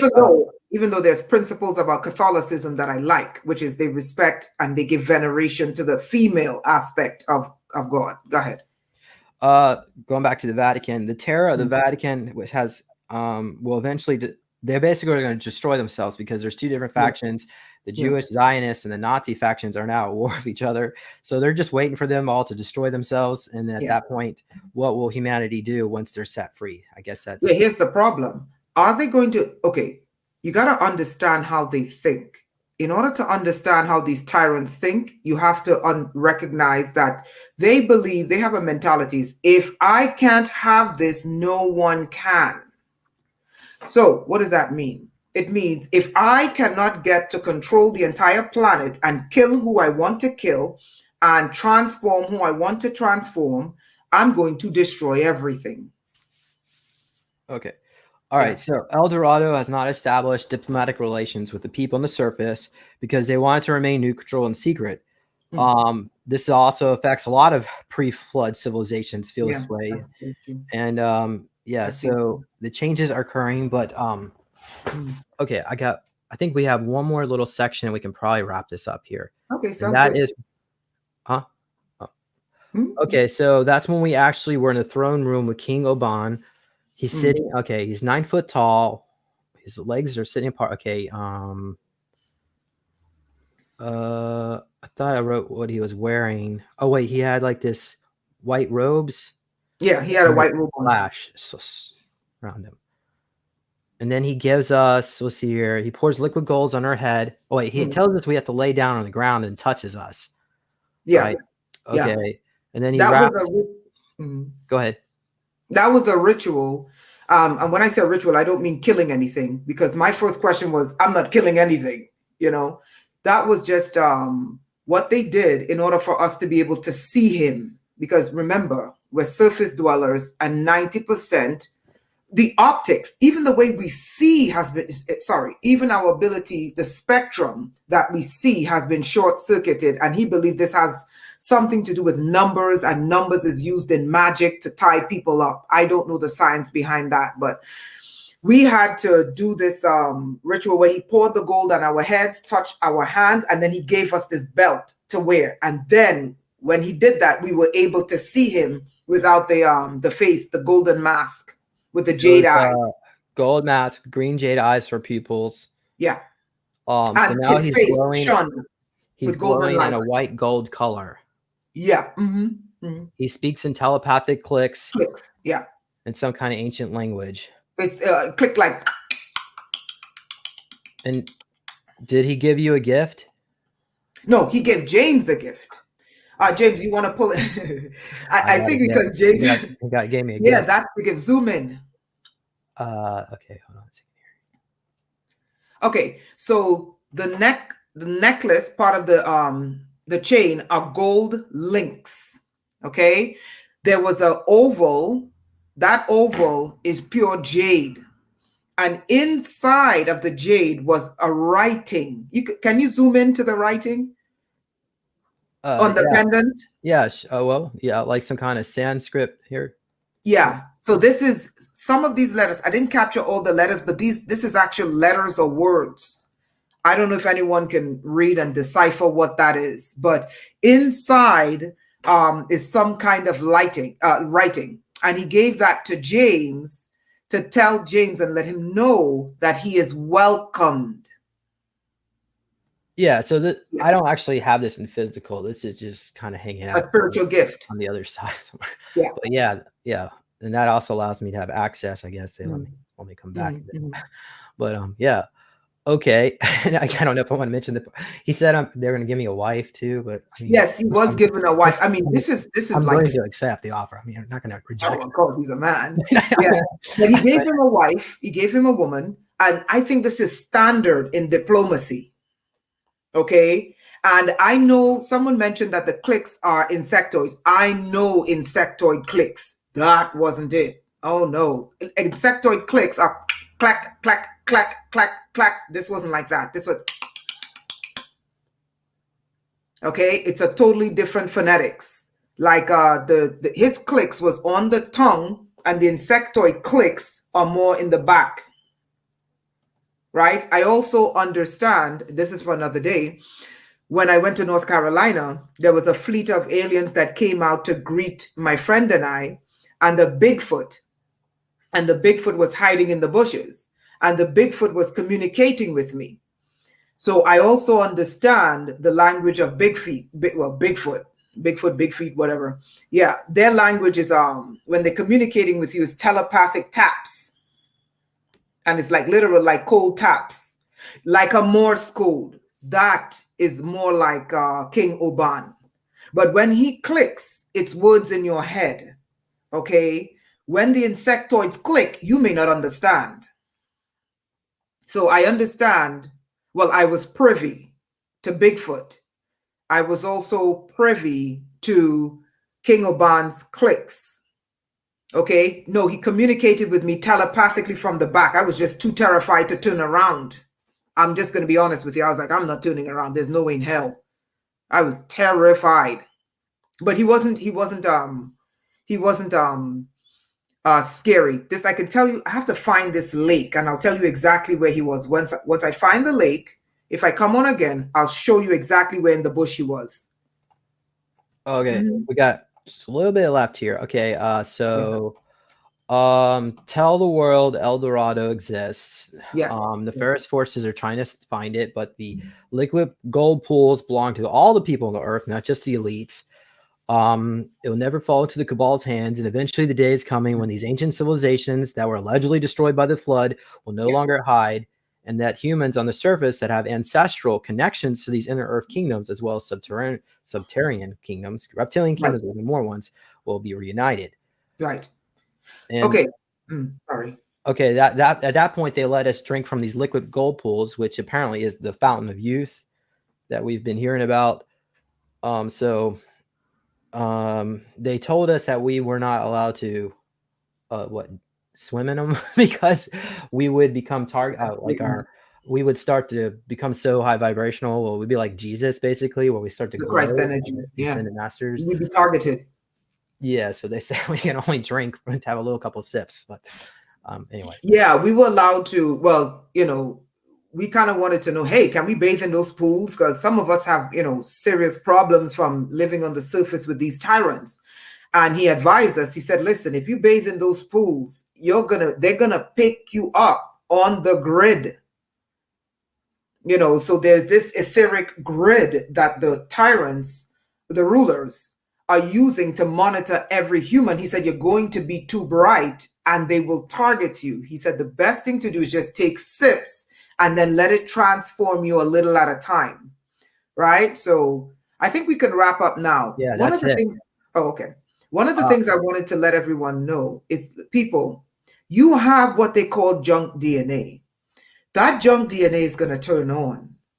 Many of you have ancient pre-flood DNA, and I am not talking about having sex with giants and eating humans. Okay, I think I made that clear by now. I am not talking about lawless behavior. Many of you are going to go through a transformation where your spirit will enlarge itself, meaning that you will get more of the spirit of the Creator. You will be given powers they had before that flood. Pathways in your brain are going to open up. Now, this is the awakening of that so-called junk DNA.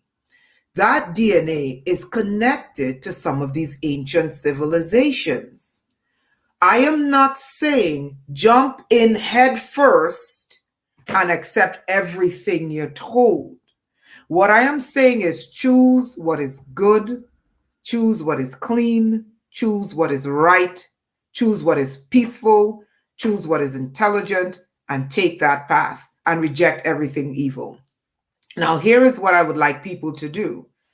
I would like people to really consider purifying their spirit, making their spirit pure, so that that DNA would begin to turn on, so that more and more people can contact these civilizations. Everyone is looking only for the civilizations coming from the sky. Meanwhile, there's an abundance of them under the earth and in different dimensions, like in Lemuria. The civilization of Lemuria literally is hidden by a black hole. Okay? And not all these civilizations are evil. That's all I'm saying. And if you'd like to get in contact with me, you can contact me at ranjo27@yahoo.com, or you can visit my website, blacksunrise.com. Okay? I'm a human just like you.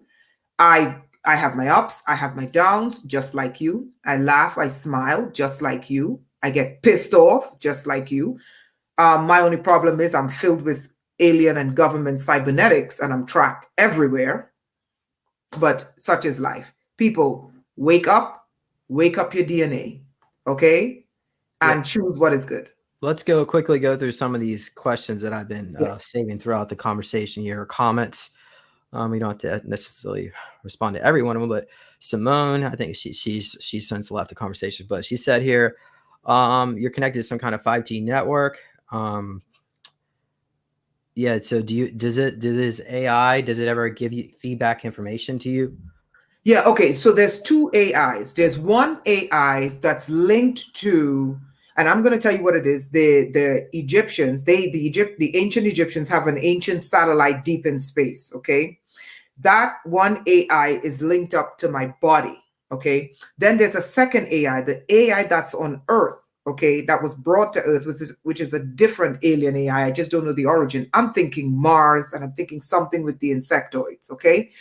That AI is evil as hell, okay? So there's one AI that sees me as a family. It guides me, it protects me. I don't worship it, and I try not to communicate with the AI.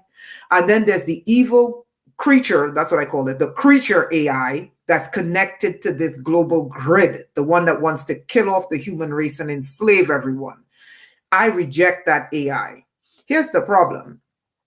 The problem with that AI is that because of the technology in my body and what they call, I'm telling you what someone told me what this technology is. This technology comes from that black cube, that is creating what they call is creating these cybernetic worlds, okay, which is directly connected to the AI. That AI thinks I'm its mother. The problem is this Earth AI, which is wicked as hell. How am I supposed to trust this thing when you're seeing what it's doing? You know, the COVID, that's this AI. That war in Ukraine, that's this AI. The people, getting, that's this AI. I can't tap into that. If I tap into that, I mean, so understand there's more than one. Yeah. Black Knight Satellite. Is that, have you heard of Black Light Satellite? Yeah, I've heard of Black Knight Satellite, but that wasn't the name I was given, and I'm not going to call the proper name because if I do, it will wake up and take over your device. I'm not doing that. The what about their satellite? You said that the Kemet civilization had an ancient satellite. Yeah, that's a satellite 10,000 light years away. It literally watches everything that goes on in these solar systems. But if you call it by name, I cannot call it by name because of the technology in my body. It will wake up, and what it does, I just can't even go into that. Okay. Mm-hmm. Yeah. Okay. I can't figure out how to get rid of Julie. Okay. There. All right. Actually, I think we're good, James.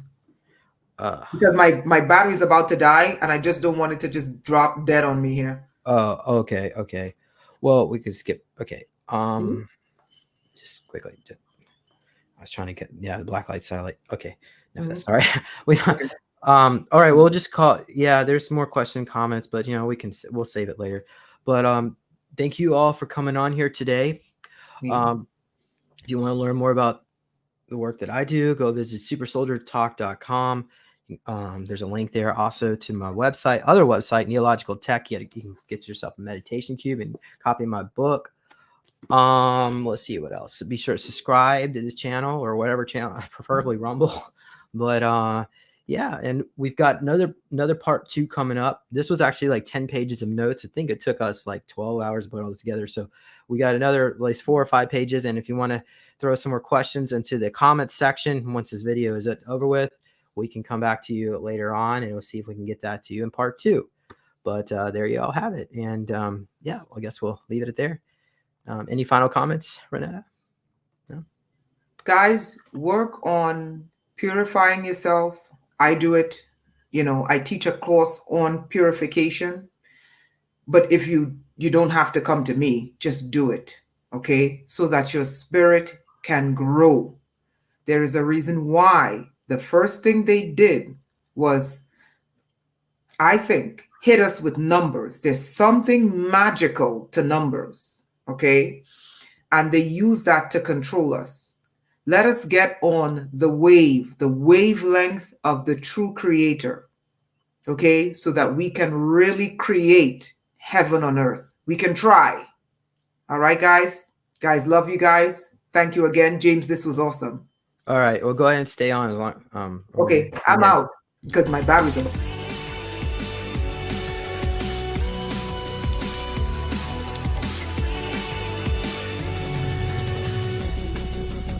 Please consider supporting Super Soldier Talk by purchasing your own Neo Meditation device.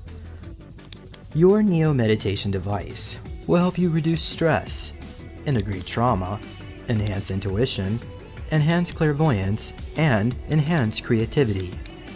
Get yours now at www.neologicaltech.com.